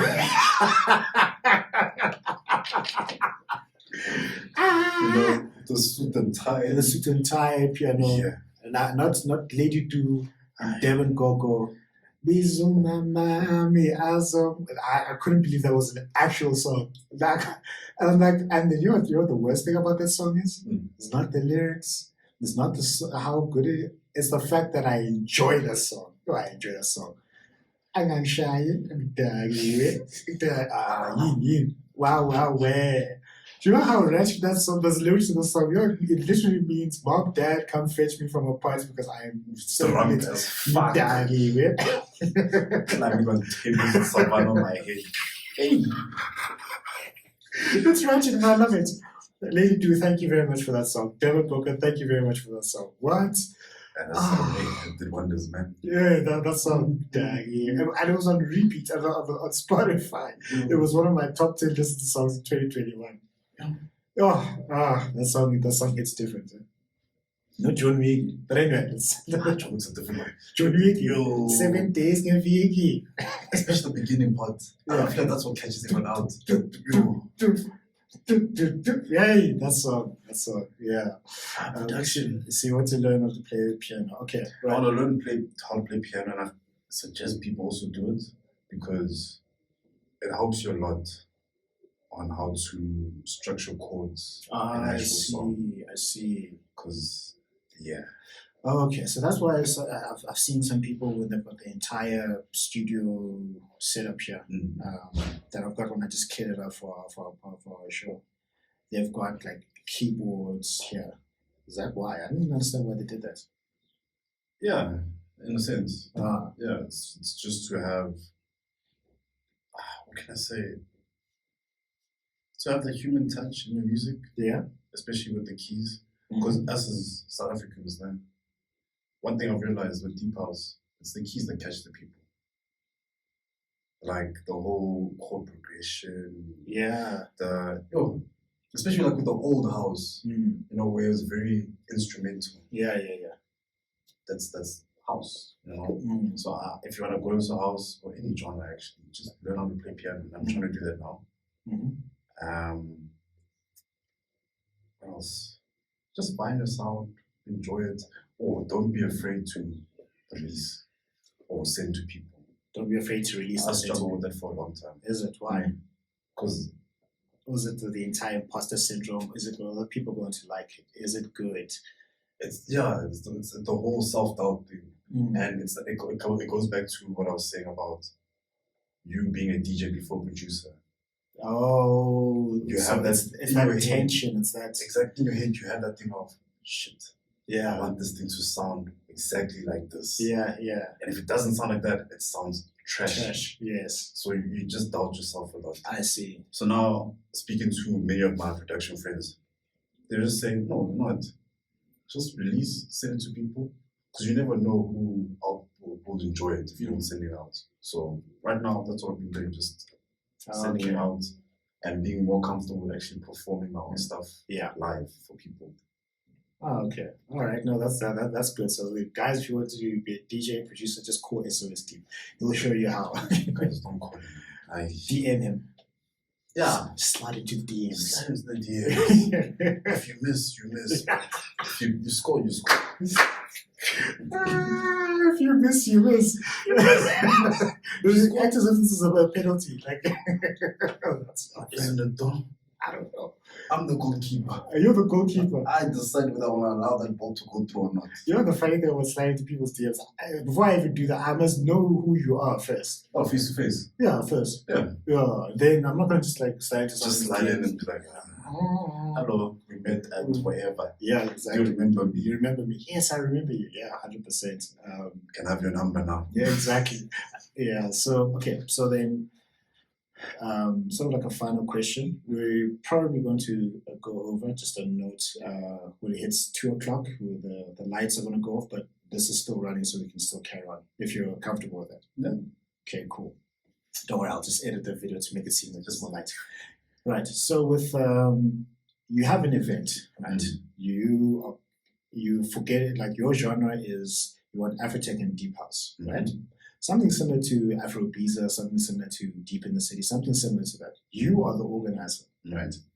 Your primary objective is to get people dancing, get people at the bar, as many ticket sales as possible. You want as many girls in as possible because where the girls are, the gents follow. It's just. And then when the gents follow, the money follows. Well, you don't tell out, yeah. We already did, yeah. So that's just the economics of it. Okay.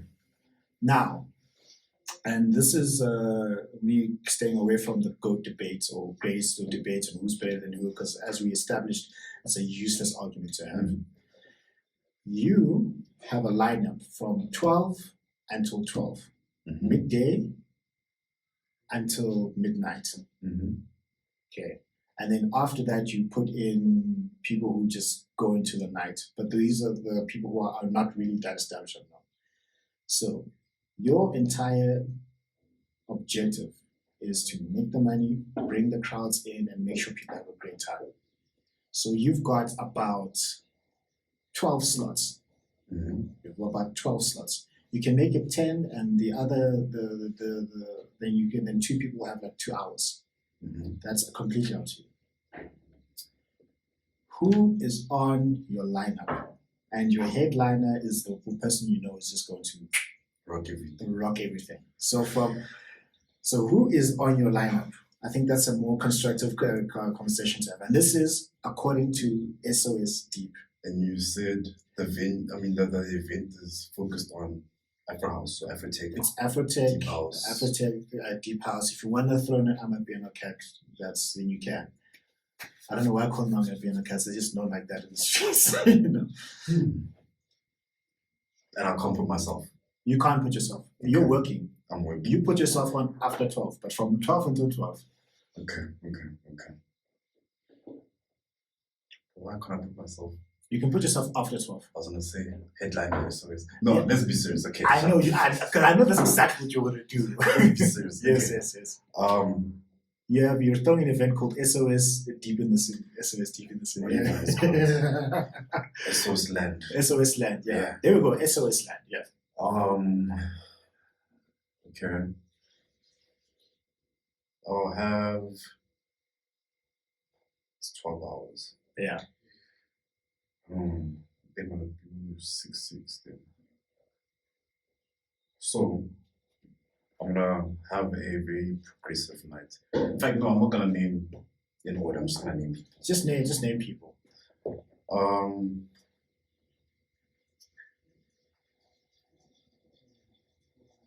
I'll put Body.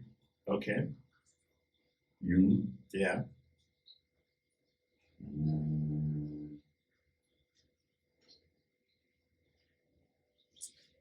Suits. Yeah. China Chameleon. Yeah. Garabo. Yeah.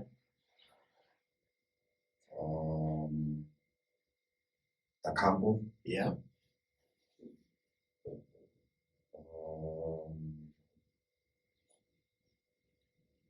Takabo. I wish they didn't put up. I was gonna say I'll put the old Black Motion. The old Black Motion.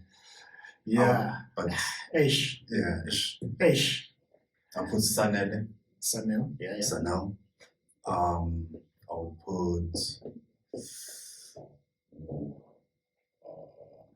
Fun. Yeah. I'll put Son of Dennis. Yeah. Yeah, the white boy. No, I'm joking. Yeah. I will put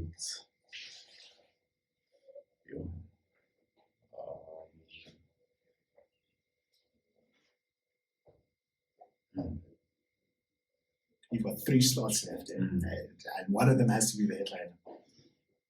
And the headliner is not your favorite, but the person who you know. We just Okay.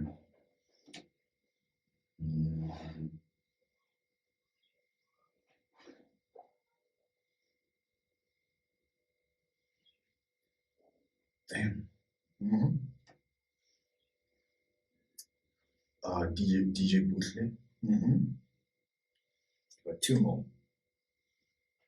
Tandy Dry. Yeah.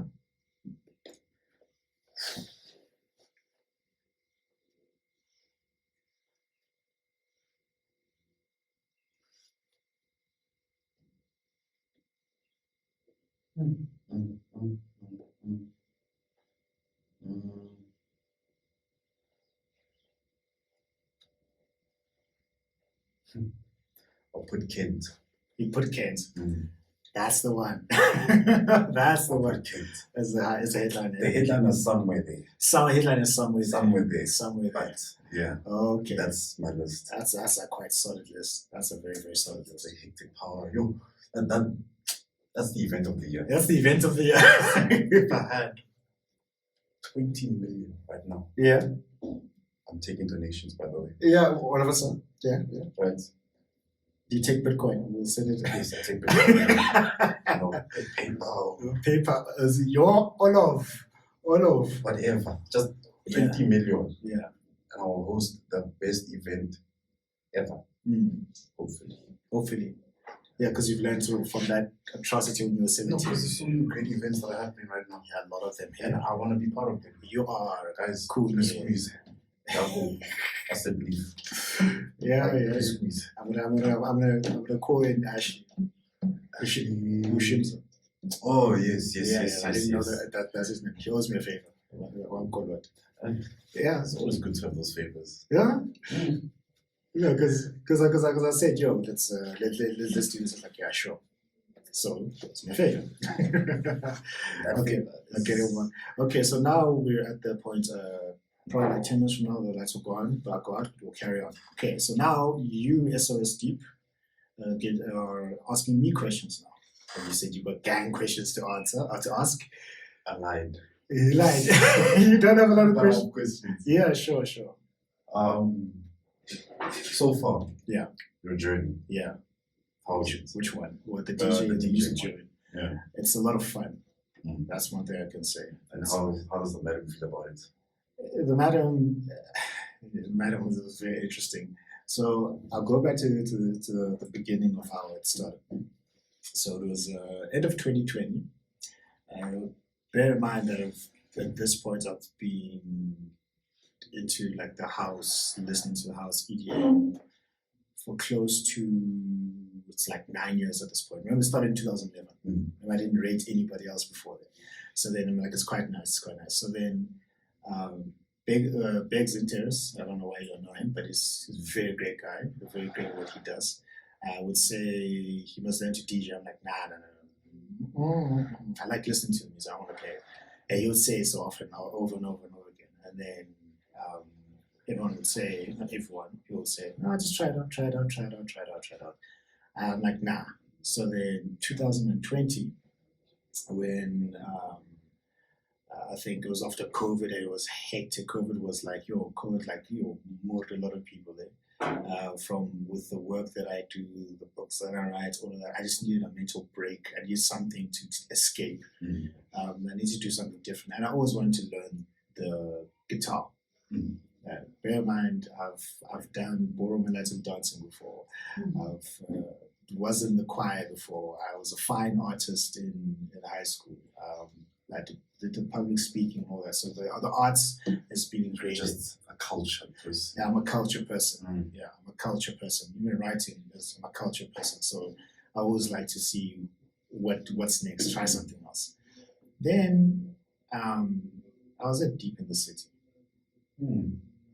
I like grooving. And he didn't know fine.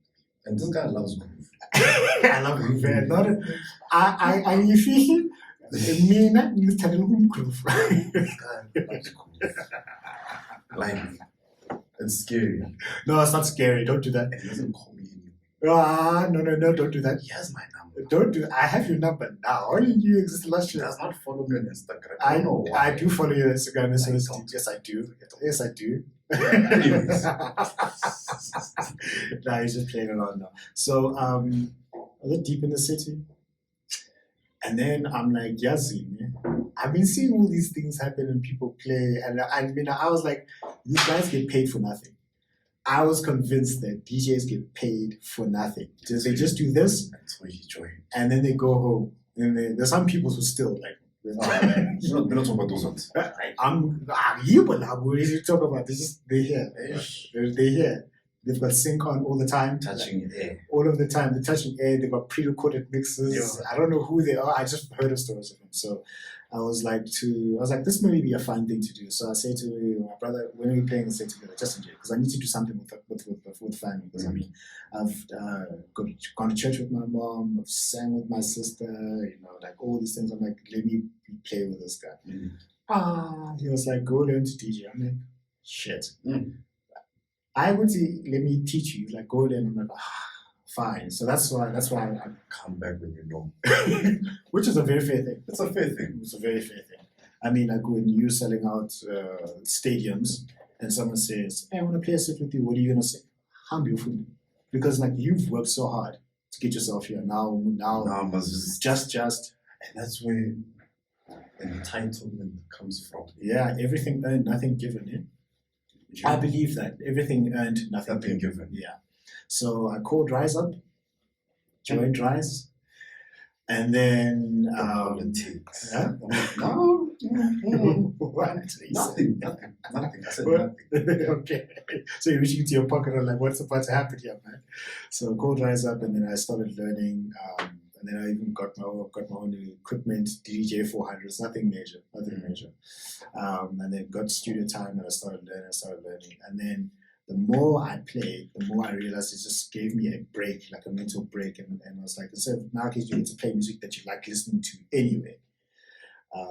So then I had Adrian K on the show, and I told him I'm about to finish, and he's like, come play. I'm like, live performance now. Let's go play it. You were shaking. Mina. I must. You were so used to being a bedroom DJ. Yeah, exactly. It's fun. No, but yeah. Then I go and I play. And we played at Babylon, my first set there. Was I there, bro? You weren't there. I didn't. Was it the one where they had the one stage outside by the bar and the main stage inside? Yeah. I was there. I played earlier. I can't remember. I can't remember. Babylon. Yeah, I was there. I was playing. I forgot what time. But which night? Which night in Babylon? It was in March, sometime last year. Yes. Were you there? I was there. Okay. But we didn't know each other then. I didn't know, because I was on a 10. Yeah, I left before that. Yeah, well, you see now. But you know how I am. I went. My social bench is very limited. So I played at 10, and in pure Rise fashion, I get there early. I get there like 8. 3 hours early. No, but I got there like 8 so I can read everything and look at the equipment and whatnot, because this is my first one. So then and then before that, I'm in the studio like practicing like 6 hours before. I'm like, I need to go.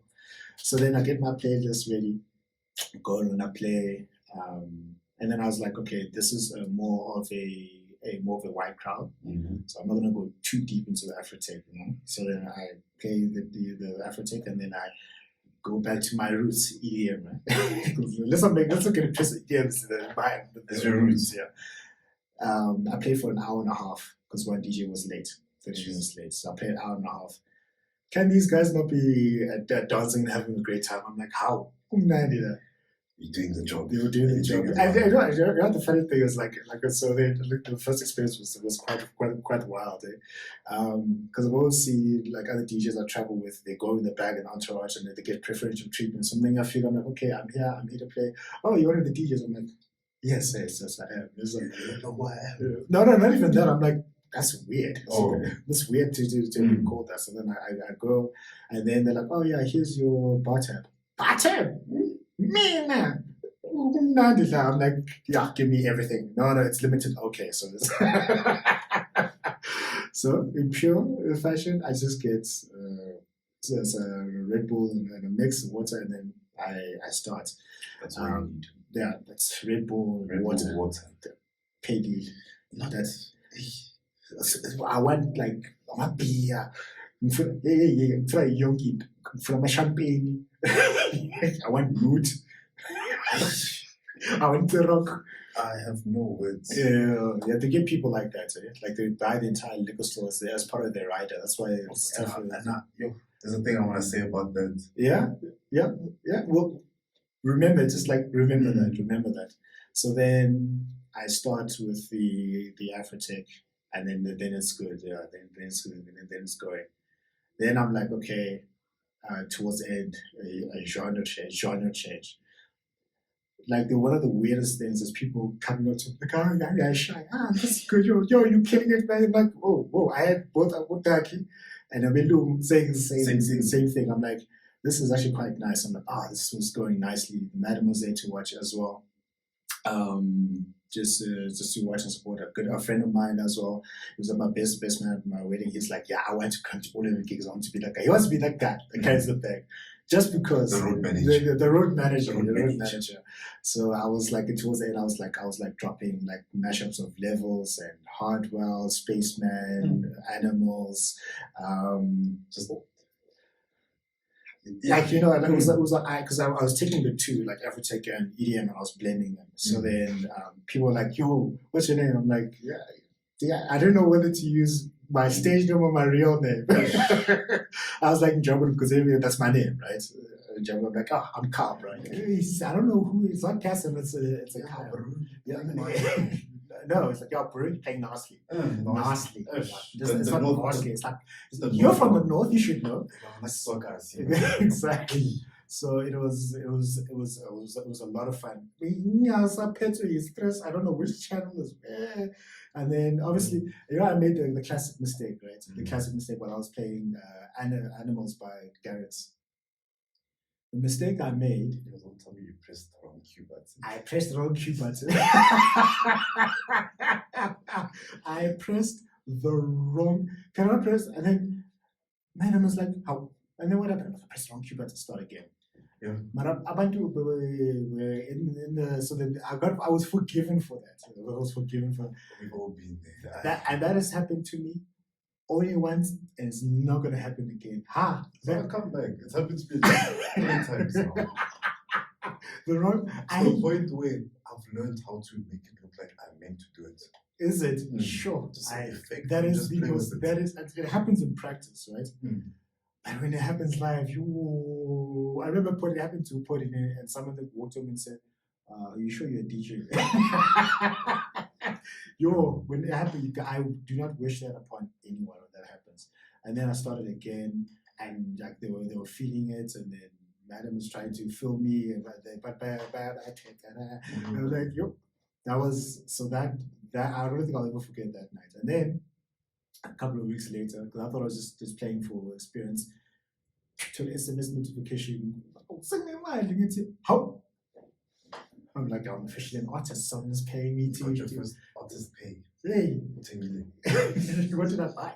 I put it towards equipment, like that's what I did. A true artist. Put it towards not like those ones who go buy Corona 10. What am I gonna do with my Corona? Some people just sit and drink. Yeah, like I'm at the stage in my life where I think I must quit alcohol permanently. If you're saying that, like you're much older than me. I'm there already. Yeah, a lot of people are there because there's ultimately, I think it's a nice thing to do socially, but like, what benefit is there? There's time like for 3 months, I don't want anything that I consider a bit poisonous, alcohol or fizzy drinks, none. And what did I miss? Nothing. There's nothing that you miss. And you know what's so funny? It's all in the mind. There's nothing that you're missing. You'll be fine with just water and green tea. That's it. That's it. So that was fun. And then I paid for him again. And this time then the next one when I did was 4 hours. 4 hours. A corporate gig, a 4-hour corporate gig. We had to bring your own stuff and everything.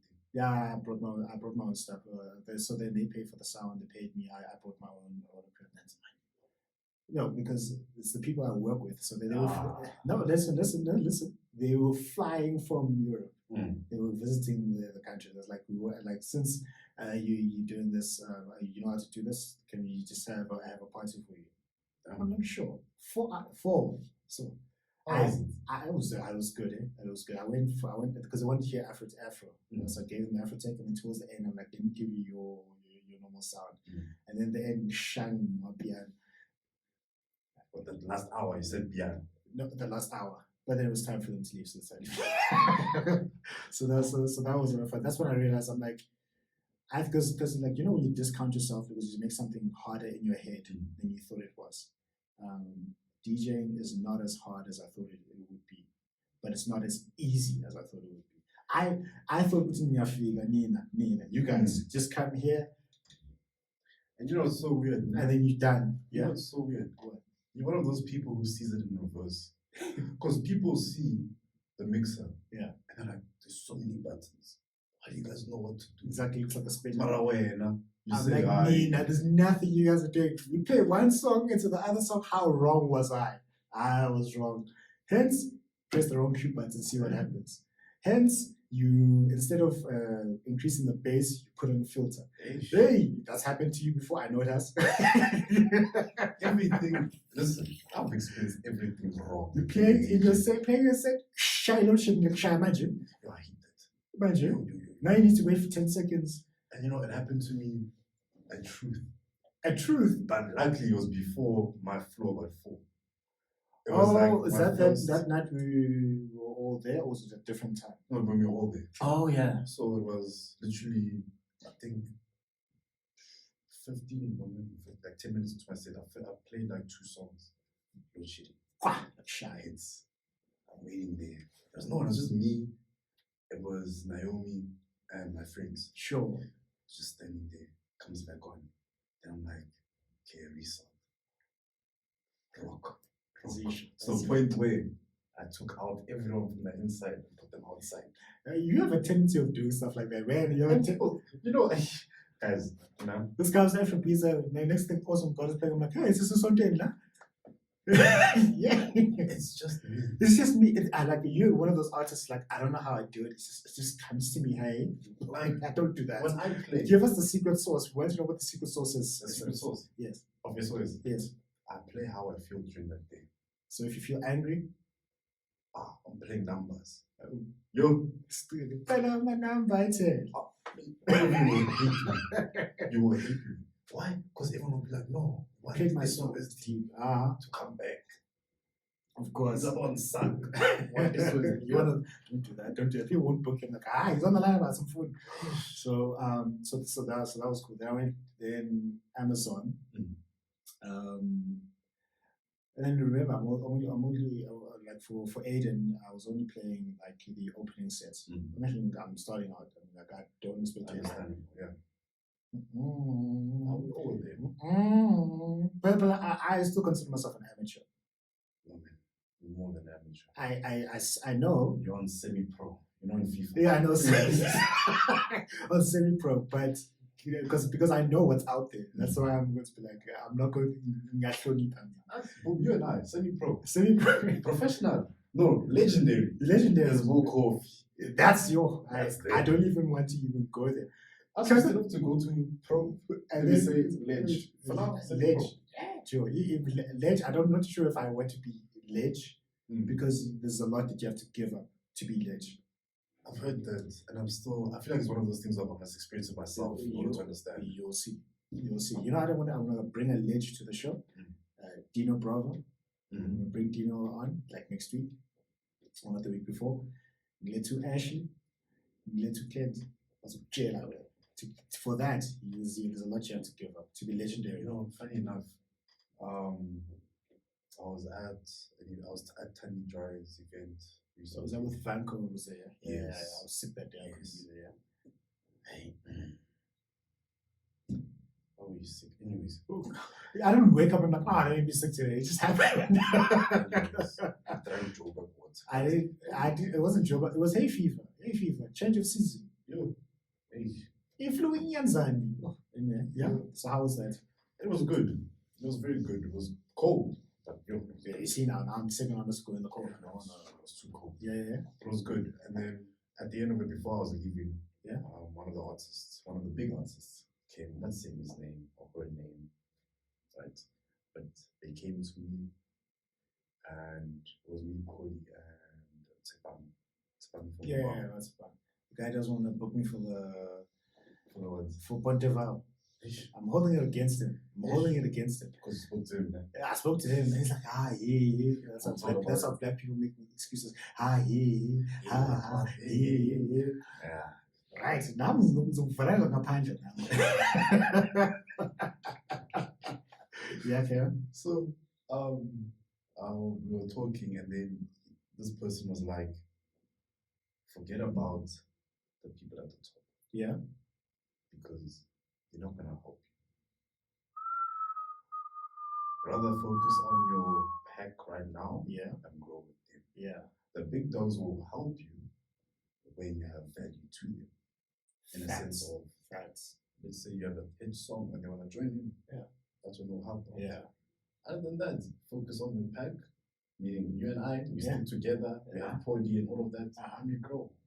Yeah. And then we the top dogs, and Yeah. the people below us are now looking at us and saying, hey, it's in this fight. Squeeze.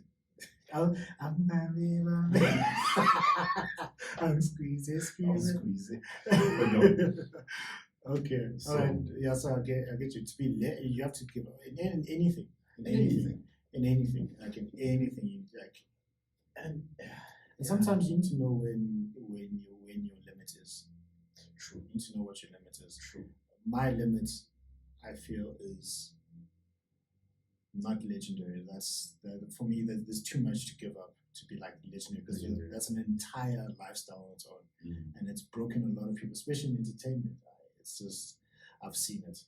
I don't know. I'll see where it goes. But then there's like I said, I feel like I have to experience it in order to actually. You'll see. No, you'll see. No, you'll see. You'll sit down again. Where I get those guys, just be there, just to listen.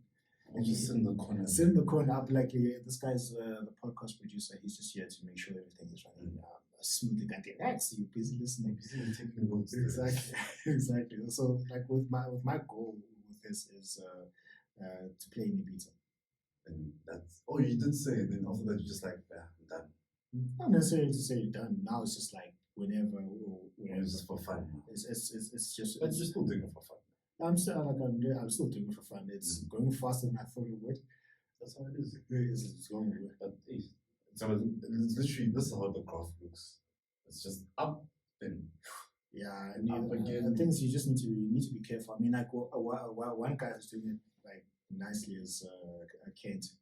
Plays who he wants to play, plays when he wants to play. He's not like full go. It's not like JYNX. It's not like JYNX. JYNX is like that's a top dog. Yeah, that is the top dog. So it's really a lot of fun. And also I've got time, man. I've got time. I'm 32 now. I know you're like 23, 22. I've got time. I've got another 10, 20 years. I'm in no rush. There's no rush for you. There's really no rush. Hey, yeah. Yeah, and then see if we can win a Grammy or what. Like, that's the thing. But then still to that, if you're gonna do something, at least do it properly. I believe. Don't be a diva. I'm gonna win a Grammy. Of course, we'll win a Grammy. Hopefully these people don't block me out, but like block you out. Like block me out of it. Who's gonna block you out of it? Sometimes you say things and then someone out there just hates you for saying it. Whatever, people are gonna hate you. Whatever you do. People are gonna hate you. Whatever you do. So if you're waiting for validation from other people, that's fine. And I want those podcasts to be one of those podcasts that I play back in my big times, my legendary times. And I'm like, listen, guys, S.O.S Deep, multi-award-winning, Grammy award-winning artist. Yes. Multi-billionaire businessman. Basically, doing what Nati's doing now. Yes, you see, my African brother. Yeah, he's like, it's like he did the most first. He did the most first. Back in 2020, I had a chance to have him on the show, but I wasn't ready for him. I wasn't ready for him. Mentally, I wasn't ready. Damn. I still to this day I've never met him. Never met him. Mm. Most down to earth guy. I you've ever met. performed an event where he was performing. But you've never met him. I've never met him. Coolest guy. I remember back in those days when he was driving, he was rolling around in like that Hammer Yeah. limousine. Yeah. That's the closest I've ever got to him. Is it? Just driving past that. Coolest guy. What a coolest guy. I thought everybody loved him, but that's not the case. Apparently not. I didn't know why. I didn't, because I'm like, But yeah, you know, there's always people who's just gonna hate you for nothing. for nothing. Yeah. I'm like, okay, all right. So what did he do? Yo, but what did he What do? did he Yo, do? they can't tell you. They can't tell you. But for me, he's like the coolest guy. He's got such a strong mind. He's got such an incredible work ethic, and he's not afraid to put people on. Mm. Like literally, he puts people on. And because of what he's been able to achieve, he can leave a lot of people starstruck. Exactly. A lot of people starstruck. I mean, I felt to that as it relates to business first and music afterwards. Still, he just sits there and is like, you know. This one time I was like, I think I told you when I first met you at Ponteval. Mm-hmm. Where I was like I'm learning to DJ because I want to come and play any pizza. Really, that's really it. And he said, how good are you DJing? I'm like, I'm okay. It's like that was a mistake I made. I mean, you said that's a mistake. That was the mistake. I'm good. I'm great. I'm great. Well, there we go. I'm great. Yeah. And then he was like, yeah, unless you're good, don't even count. Don't even unless you. And now, after I told you, I was like, imagine if you said you were great. Right now, you could have been just like summer that side. I know it's summer that side. It's hot. I know. Don't you hear? Next to a heater. I don't even use heaters in this house. But anyway, so that's the other thing is like also being willing to back yourself. I mean, just everything is done for music and producing in Africa over there is unparalleled. In October, Bag is headlining Madison Square Garden.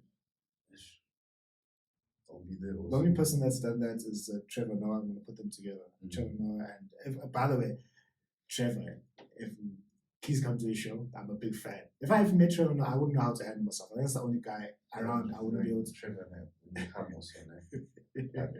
Please just invite me then now. Like shake your hand and be like, sharp, no, I've met the funny guy. You met the funny guy. Very funny guy. Because remember, I said public speaking is my first love, always has been, always will be. No one is better on the microphone that comes from Africa than Trevor Noah. I'm thinking. No one. That guy's intelligent. He's smart. He's smart. Intelligent. I enjoy watching so many interviews where he's just literally speaking. And he's like really, he's next level. Yeah, he's next level. I think that's the one guy if I met, I wouldn't know how to handle myself. I can meet Jay-Z, I'll be fine. I can meet Beyonce, I'll be fine. Just need 2 shots of tequila. No, I'm not gonna do that. So it's so DJ Chatty, it's really a lot of fun, and it's good to have something that you can just break away from, and then also like really take seriously. And also, when you take it seriously enough, people see that you're serious about it, and that when you play, always every gig, always there early. I'm always greeting the people, always greeting the managers and speaking to them so they know you, and then you play. So yeah, it's really good. Networking. Very important. Very important. You need to be able to network and don't be that diva. You were there at the first Afrobeats I played. Yes. Yeah. How was that? Because I can't listen to myself. No, but also remember when you played. Yeah. I left. Oh, no. Food. Oh, you left, then you came back. Yeah, then I came back. I only caught you, I think, 3 songs. Towards the end. Oh. So then but my friends were there. Yeah. They're like, no, you played well. Oh, okay. Yeah, they were like, yeah, that guy can play. I'm not Ashley yet. Like I'm not. So much. Hey, I feel bad now because I've never watched you perform like fully. You Lipodi also doesn't watch you perform. Never. Really, never. For me personally, I feel bad now because you've watched me perform. I think like that's your third time now. Because you saw me at Afrobiza, the first one. Yeah. And then at Truth.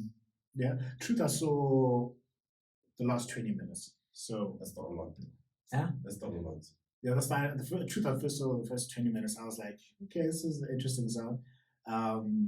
Also with your set at Afrobeats, I only got half of it, remember? Because I went back home. Yes. I came back home to fetch something, and I came back. I don't know if I caught the first half an hour. The first full set of heard you play was recently. Oh, yeah. Yeah, with the Awesome God. Yeah, Awesome God. That's my favorite gospel song. I'm like, hey, yo, you touched me. You must do that in your deep house tracks. Yeah. So I think take the whole gospel thing. Yeah, yonk, like yonk. Yeah. I thought of it. Yeah. I thought of it. It's the thing. I just don't like doing what's already out there. Yeah, that's true. You will do something that's new. So when people say S.O.S Deep, they know, okay, that's his particular thing. He's the one who made. I don't know. I have a friend who says I do deep house light. I don't know why. What? Yeah. Okay, I don't get it. I also don't get it. He just says deep house light. Deep house light. Okay, yeah. So the journey is great. I take everything I do in my own life seriously. I gym. People know me as the gym guy. I work I believe I want to reach the highest levels in everything possible. So that's next. So next is dropping an EP. I don't know where I'm going to start, what I'm going to do. He's the right coach. No, I'm going to go back to Rise Academy and do the production course there. So I remember, one thing I want to circle back to is the technical writers and the hospitality writers. Yeah, I said you have something to say about that. What do you have to say about tech writers? Not tech writers, I'm talking about hospitality writers. Okay. People want an entire buffet and an entire 6-pack or 12-pack, or no, cases of the cases of.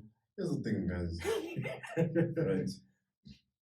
Yes, sharp. We all want to have that unlimited hospitality, but just know who you are before you ask for certain things. Because I've seen guys who, and again, I've seen guys who, I don't want to say below, but guys who just started out. Yeah. In the same industry. Yeah. They're busy going to gigs asking for, hey, what. That's a kind of ways. Wow. On top of that, they're still asking for a fee. And it makes you just like, no, guys, sharp, yes. Who do they think they are? Exactly. Build your brand so that when they book you, they know what to expect. Because I remember in my varsity, one of the lecturers told us about this one rock band and how they purposely made the events that the organizers go and get out blue jelly beans. Why? To see if they took them seriously. Why would you do that, Joe? To see if you take them seriously. So I'm not going to get out. See if you take them seriously. But also another thing is with people, guys, don't get fooled. Don't get fooled. Here's the thing, so many people who start out in the industry don't understand certain things. So they just take whatever they can get. So if they get booked and the guy says, no, I will pay you in exposure. Not exposure, but I'll pay you in the sense of I'll give you 12 coronas. I don't know how people speak about corona today, but 12 coronas. No. Not today. Not today. I want a break. You want a break? Okay. Yeah, they'll be like, I'll pay you guys in 12 coronas. Yeah. And I've seen so many artists who accept that. And I'm like, okay, sharp. Yes, it's you, man. Personally, for me, I wouldn't take that. Because, like I said before, it does not pay the bills. Yeah. It doesn't pay your transport to get there. Yeah. And what if you have a photographer, you have to pay them also. Yeah. And now if you just continue accepting, okay, no, you're running at a loss, and you see. Yeah. So, guys, just know your worth. Yeah. And know, I will know my weight. know my weight. Uh-huh. Know your worth. Guys. Just know your worth. Okay, all right. Any other further questions that you have for me? Because I know earlier on you said you had I can't remember. And I said to you, I lied. See, that's finally like you already started with your lies. The lies only started now. Yeah. No, I don't have any questions actually. You don't have any further questions? No, not really. Yeah. No, you don't. Okay. So I'm gonna go to a quick speed round, then we'll wrap this up. I'll say a word or something, and then you must give me the very first say the very first thing that comes to your mind, right? So, for example, if I say Africa, you'll say Deep. okay. Don't do that. Don't do that. Don't do that. No, the answer is Africa Deep. Africa Deep. Yeah. Sure. All right. Cool. Ready? Mm-hmm. Yeah. We'll go for all right. EDM. Avicii. Martin Garrix. Animals. Tomorrowland. Coachella. Black Coffee. Yep. Okay, I'll take that as Yo. your Shinzo. Effects. Effects. Mm. It's funny that everyone associates him with effects, eh? Because that's his thing. yeah, it's his thing. That's his thing. Mm. Okay. Ultra Music Fest. Japan. Japan. Mm. Why Japan? I just remember seeing Ultra Japan. Was it Ultra Japan? I don't know if I read it right. I just remember seeing it. Were you not watching the Nasty C's things in Japan? Probably. Yeah. That's the first thing that came to mind. So okay. DJing. Love. Producing. Soul. Afrotech. Man. Ah. I'm joking.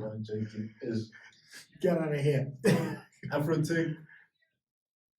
First thing will be growth. Growth. Mm. Okay. Deep house. Oh, passion. I felt that one, eh?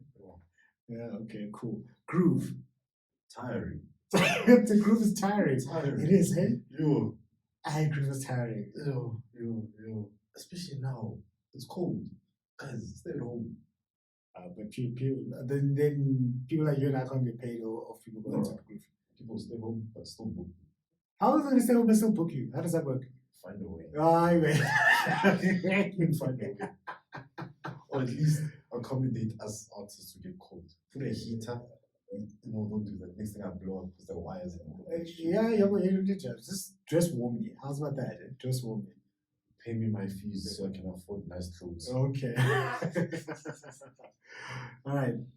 Parties in Braamfontein. Wild? Yeah. Are they? Not anymore, but yeah, they used to be very wild. Used to be very wild. Yeah. What was wild about it?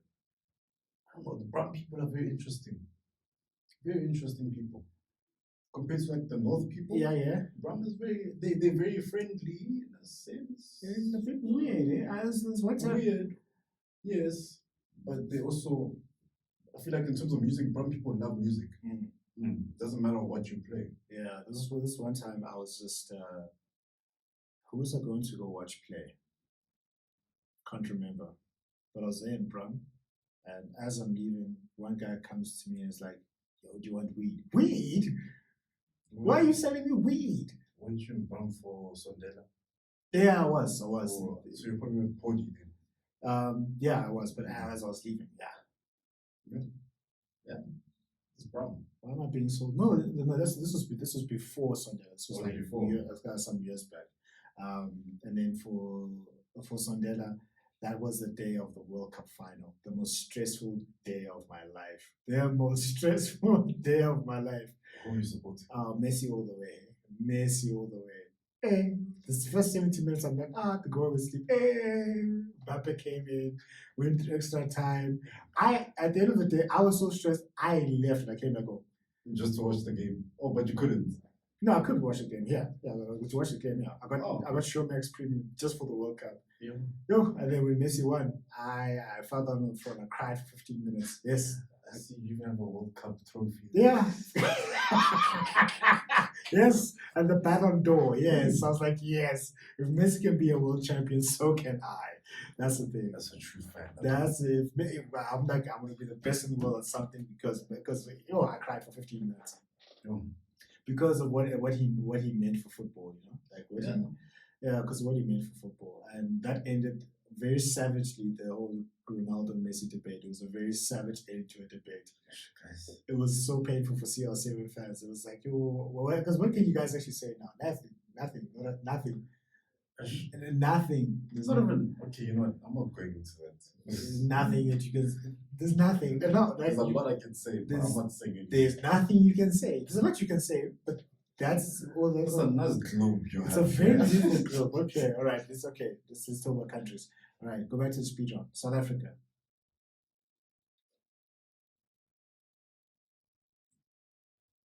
Nothing came up. Nothing came up. Just like the lights, eh? Okay. Yeah. Okay. You can go on a world tour. Eventually, when you've got your own stadium named after you, you go on your own world tour. Give me the 5 cities that you want to play as. Cities? This is your... Internationally? It's not international. Well, I said world tour. Okay. Yes. 5 cities. Yeah, and Cape Town, and Cape Town is a country, and then there's the rest of South Africa. That's a running joke. Yeah, so you pick your 5 countries that you can play as. Countries or cities? Sorry, cities, but they have to be in a different country. Okay. You can pick multiple cities in the same country. Same country. But you can only have 5.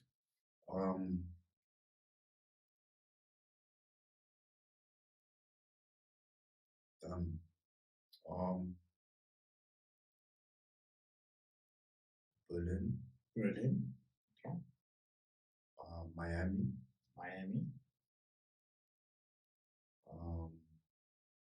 Joburg. I'm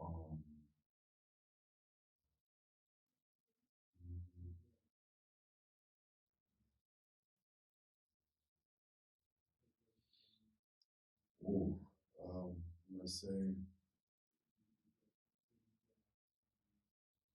don't know any cities in this place though. If you need help, just you can pick a country. I was gonna say Greece. There's Athens. There's Mykonos. Yes. Yeah. And then that's 4, right? Yeah, you got 4. You've given me Berlin. You've given me Joburg. You've given me Miami. You've given me Mykonos. So the last one. Yeah. Ooh, okay. Somewhere in Africa. Like maybe Kenya, like a city in Kenya. Nairobi. Yeah. Okay. Somewhere in Africa. Well, somewhere in Africa. Okay, well, that's good. My top 5 cities would be Cape Town. I'm joking. I wouldn't mind playing it, but if it's a world tour, I wouldn't start there. Again, I'll start in the island of Ibiza. New York. I'm working over here. Times Square. Times Square in New York. I'd like to do Tokyo. I was thinking Tokyo. I'd like to do Tokyo. I don't know how the deep house side is for me. Don't know. It's worth researching. Rio de Janeiro. Oh, I've been there before. And the people, they love dance. Oh, they love music. They love music there. Yo. Then I've got one more. I would say Cairo, Egypt. I feel like I'll be distracted in Cairo. Why? I'm so fascinated. I'm kind of a nerd. Yeah, so you're fascinated by the pyramids, the Sphinx, all of that stuff. Yeah, like play and then go do all of that. Yeah. So that's, I think, I would do that. Okay, great. You list in no particular order your favorite producers. Just producers, not DJs. We've already done that whole lineup thing. Okay, so no order. China Chameleon. Stimming.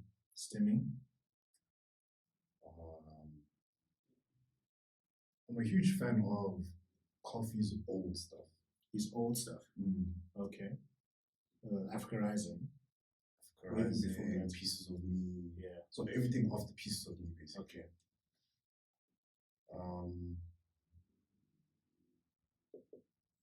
Avicii. Avicii, of course.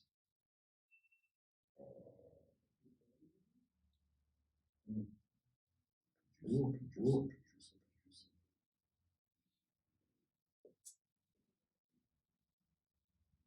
Dr. Dre. Dr. Dre. You're not gonna put in Kanye there. Oh, even Kanye. Okay, no, that's good. That's good. But yeah, old Kanye. I miss the old Kanye. And I know people like Kanye are gonna come after me, but guys, he's got big issues to deal with right now. So, so I hope he overcomes them. Big Kanye fan. All right, cool. So I think we've done 2 hours 15 minutes. Went by fast. Yeah? I told you. Right. So is there anything that you want to, any message that you want to leave for the upcoming and the established DJs and producers? Don't be afraid to be yourself. Yeah, don't be afraid to be yourself. Music. Yeah. Tough times will come. Yeah. They never last. Yeah. Tough times don't last, but tough people do. Exactly. And just keep pushing. Yeah. Just keep pushing. And don't know your worth, like I said, know your worth. And don't take bullshit from people. Okay. 100%. All right, so that is S.O.S Deep. It's not S.O.S Deep. It is S.O.S Deep. International award-winning DJ, producer, business mogul, all-round good guy. Yes, events organizer. He doesn't has a stadium after his name. After his name, akafuna makorona, sifuna imali. Want that money in his account before the event. Before the event. Not after. And nakafika and ngiphethe ama 350. Uyahambile. No guys, I don't mind 350s. You don't mind 350? Okay, mina. Actually, now I have a question. Yes. In terms of a tech rider. Yeah. Equipment. Yes. What's your tech rider as a DJ? What's my tech rider? Yeah. I can bring my own controllers, like I've got right here what I have here in the studio. Is going to upgrade soon. This is for the bigger DJs who are probably listening to this. They're like, I thought you'd have like a CDJ 3000. That's a car. That's a car. It's expensive. And there's a lot of things that are on there that are really not necessary. True. There's a lot of things there that's not necessary. That's just kind of good to have. Some people use them. Good for you. I'm still trying to get to semi-pro, so I don't know all that stuff. Tech riders. Like CDJ 2000s as a minimum. I don't want Denons. You don't want Denons? I can play on them, but I prefer Pioneer. Pioneer is just, it's like stock standard. It's what I used to practice. It's what I'm used to. If I can bring one stuff, I can bring one stuff. Anything that is from I think it's the DJ RR. I think you know that one. That's where it's like it's all-inclusive controller. And then there's I've got a funny story about that, about the stuff. So when Ken started gigging again recently, like 2 years ago, right? I hit him up on Instagram, like, yo, Kent, do you want to mentor me on this? He's like, hey, how are you doing? And he's like, no, I think you should mentor me. I'm like, mentor you on what now? He's like, just life, because I do life coaching and business coaching. He's like, I want you to like just talk about where my career is going to go. I'm like, I don't think I can help you there. You're Kent, first of all, but I think it was like just like being lighthearted about it. And then we met up at a party, and then I'm like, yeah. So I was like, so how are we going to organize these things? And he's like, what equipment should I get? Can this guy? What was I expecting? He was like saying, he said to me, go get your XDJ RX. I do a Google search on that thing. Can that thing not be like for my 60. And it's like, because you can add other CDJs to it. I'm like, what was I expecting to say, actually? Of course, what you're expecting to say, your Pioneer 400s. He definitely not. It was like, what if we? They were like, get yourself something proper. You paid on 400s. Yeah. Yeah. They're horrific. The DJ 400s. Yeah. Got them, yeah. Yo. Like, I don't mind playing on them, man. But I practice on them. It's a lot. The fact that they take so much time to load your songs, because they say my USBs are about music.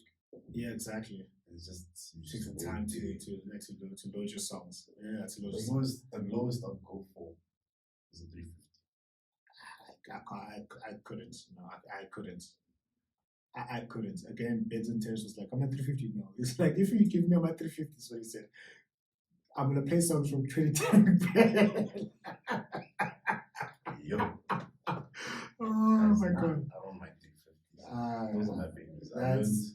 You learned of again. Some of us minimum figures, so I started from more. These ones are used to 2000s. Hey, from my 2000. Yeah, it's from my 2000. From my 2000. But sync. Listen, the only time I've used sync is for practice. Because I just wanted to think about just transitions. I don't want to think about the tempo. So like the beat sync. So like if one is 120, one is 122, I just press that just to see if it matches. Then that's just for me to practice the transition and the mixing it. Then when it's like practice the full set, zero sync. I think that's the only way. I think that's just me. I think it's also a stigma. I don't want to be known as a guy who plays using sync. I don't want to be. Let me tell you something. What? At home, Yeah. Now, I have a mixer. Yeah. It's a Gemini. Yeah. Gemini. It's a Gemini. That is old school, bro. Yep. No BPM. Next. And that's what I used to just practice. No effects. It's a standard mix. No BPM. Can't even scroll through the songs. You must press next. I'm sorry. I'm too much of a tech nerd for and that. That's how I just keep with the years. I am. Some people just say, yeah, you're too deep for me there for the yeah. So here's the one thing I really want to do is play vinyls. Oh yeah, do a set, a vinyl set. A vinyl That's set. one thing I want to do actually. Yeah, now you're going like really purist and stuff, eh? Now you're going. Vinyls are coming back though. Yeah, I see they're making a comeback. I mean, the DJ 1000s, they allow you to put vinyls in them. You see? Yeah. So that's what I want to do. Yeah. Hey, but technology has ruined us, bro. I don't say it's ruined us. I feel like it's just made us lazy. That's what I mean. Oh, yes, then. When I say ruined, it's just made you a bit more lazy. Yeah. I mean, yeah. Yeah, I mean, come on, like. Anyone can DJ. Why? Because, especially like the Pioneer 2000s, you just look at the BPM. If you don't want to do that, sync. Yeah, and until some people who think they can do that because I'm not mash because they don't know how to play that. Playing. Damn it, July! The last time from Pizza was that equipment, right? Boxed everyone. Everyone was boxed. Me, I struggled. I got boxed, man. Now I got boxed. It's only towards the last half of the set where I was like, then I actually started to like. And you know why I struggled? Why? You know how when you were like the first transition I made from the girl that was playing before me, and you guys were like, nah, that was not. Yeah, that was not S.O.S. That was not S.O.S Deep. Yeah, we was by the devil himself, whatever. Because when I was scratching out, right, I was trying to do the effects thing. The effects button wasn't working. It wasn't. It like skips the song. Exactly. So that's when I was like, yeah. And also like my style of playing is because I want to be known for track selection first, transition second, and some effects. I don't want to be known as the effects guy. No. I want to be known as good song selection. Because I think again, Rise Academy, there was like track selection is number one. That's what they said.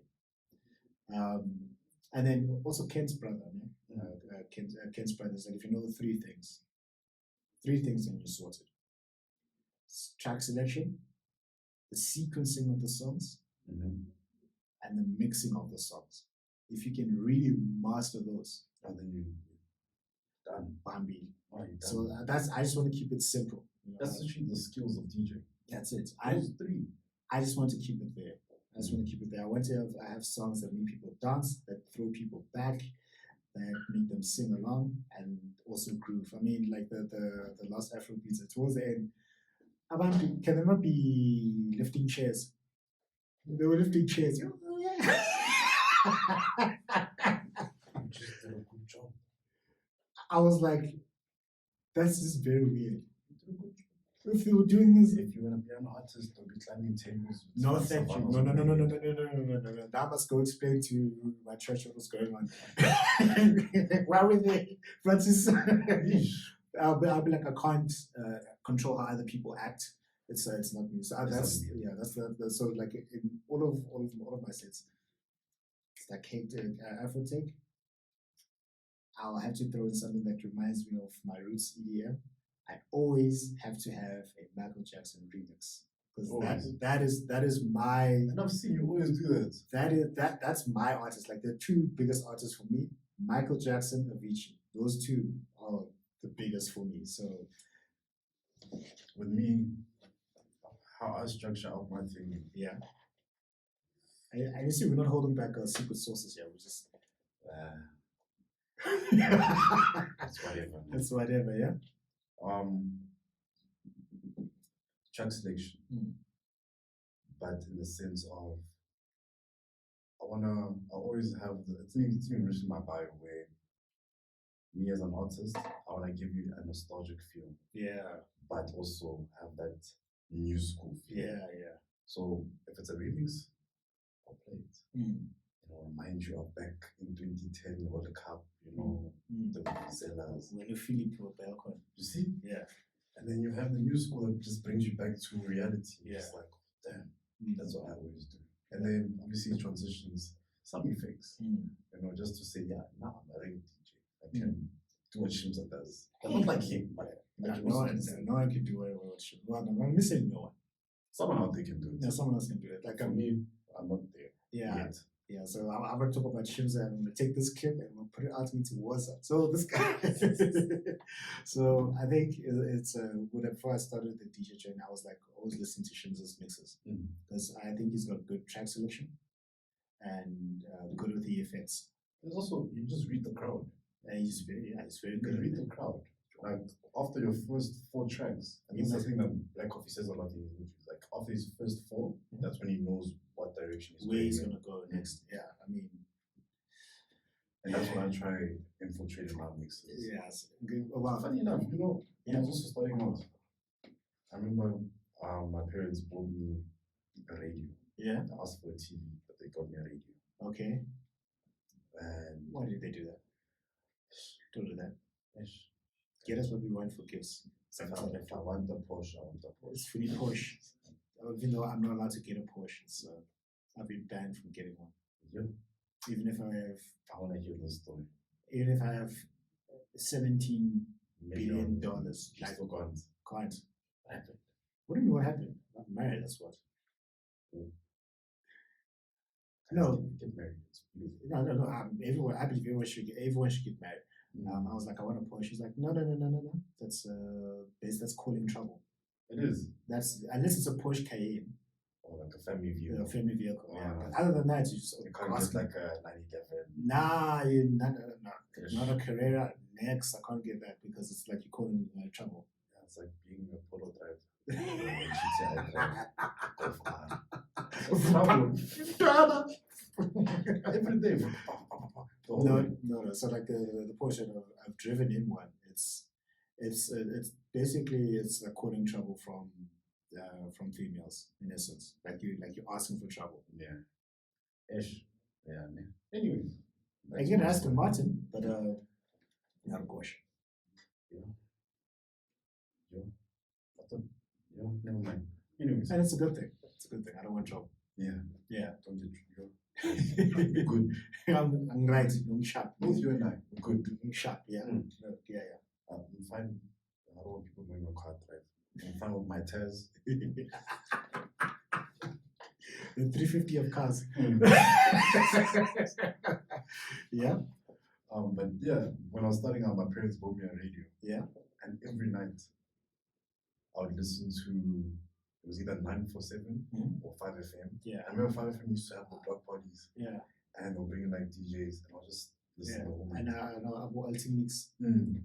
Hey, well, what Kent used to do to us in those Ultimixes, bro, was just every Friday. Every Friday. I still don't understand how he does it. And I'll fall asleep to them. Just, I still need to ask him, like, hey, brother Kent. That's what I say, call him. Call him. No, I'm zombies already. And I'm gonna be there. You wanna be the producer? No, Vele. The technical producer. A technical producer, yeah. Like he also taught me the rule of 0.8. So, you know, this rule of 0.8. There was also this course I did on Udemy, on advanced DJing as well. Because I was like, okay, I'm done with my beginner. 0.8. Rule of 0.8. So, you know, when you're doing, when you're looking for the BPMs, yes. What do they call that slider? The tempo. The tempo slider. The tempo slider. You've got one track on this side that's 120. Let's say it's 120, and then the other one is like 123 or 124. If you slide from, you know, like at the middle where it's white, if you slide it up and it hits 0.8, it's 1 BPM. That's the same as 0.0. Obviously, you're trying to get them to be the same, but if you're looking at 0.8, that's when you can find the BPM first. Like I have to show it to you. That the rule of 0.8. Google the rule of 0.8 when you play. I promise that I'm a real DJ. Nah, I just play. You sound like a big. It's just like, I'm like, yo, big, how do you do it? And it's like, I just put on songs and I'm go play. I just play. These rules. It's like knowing the rules of music.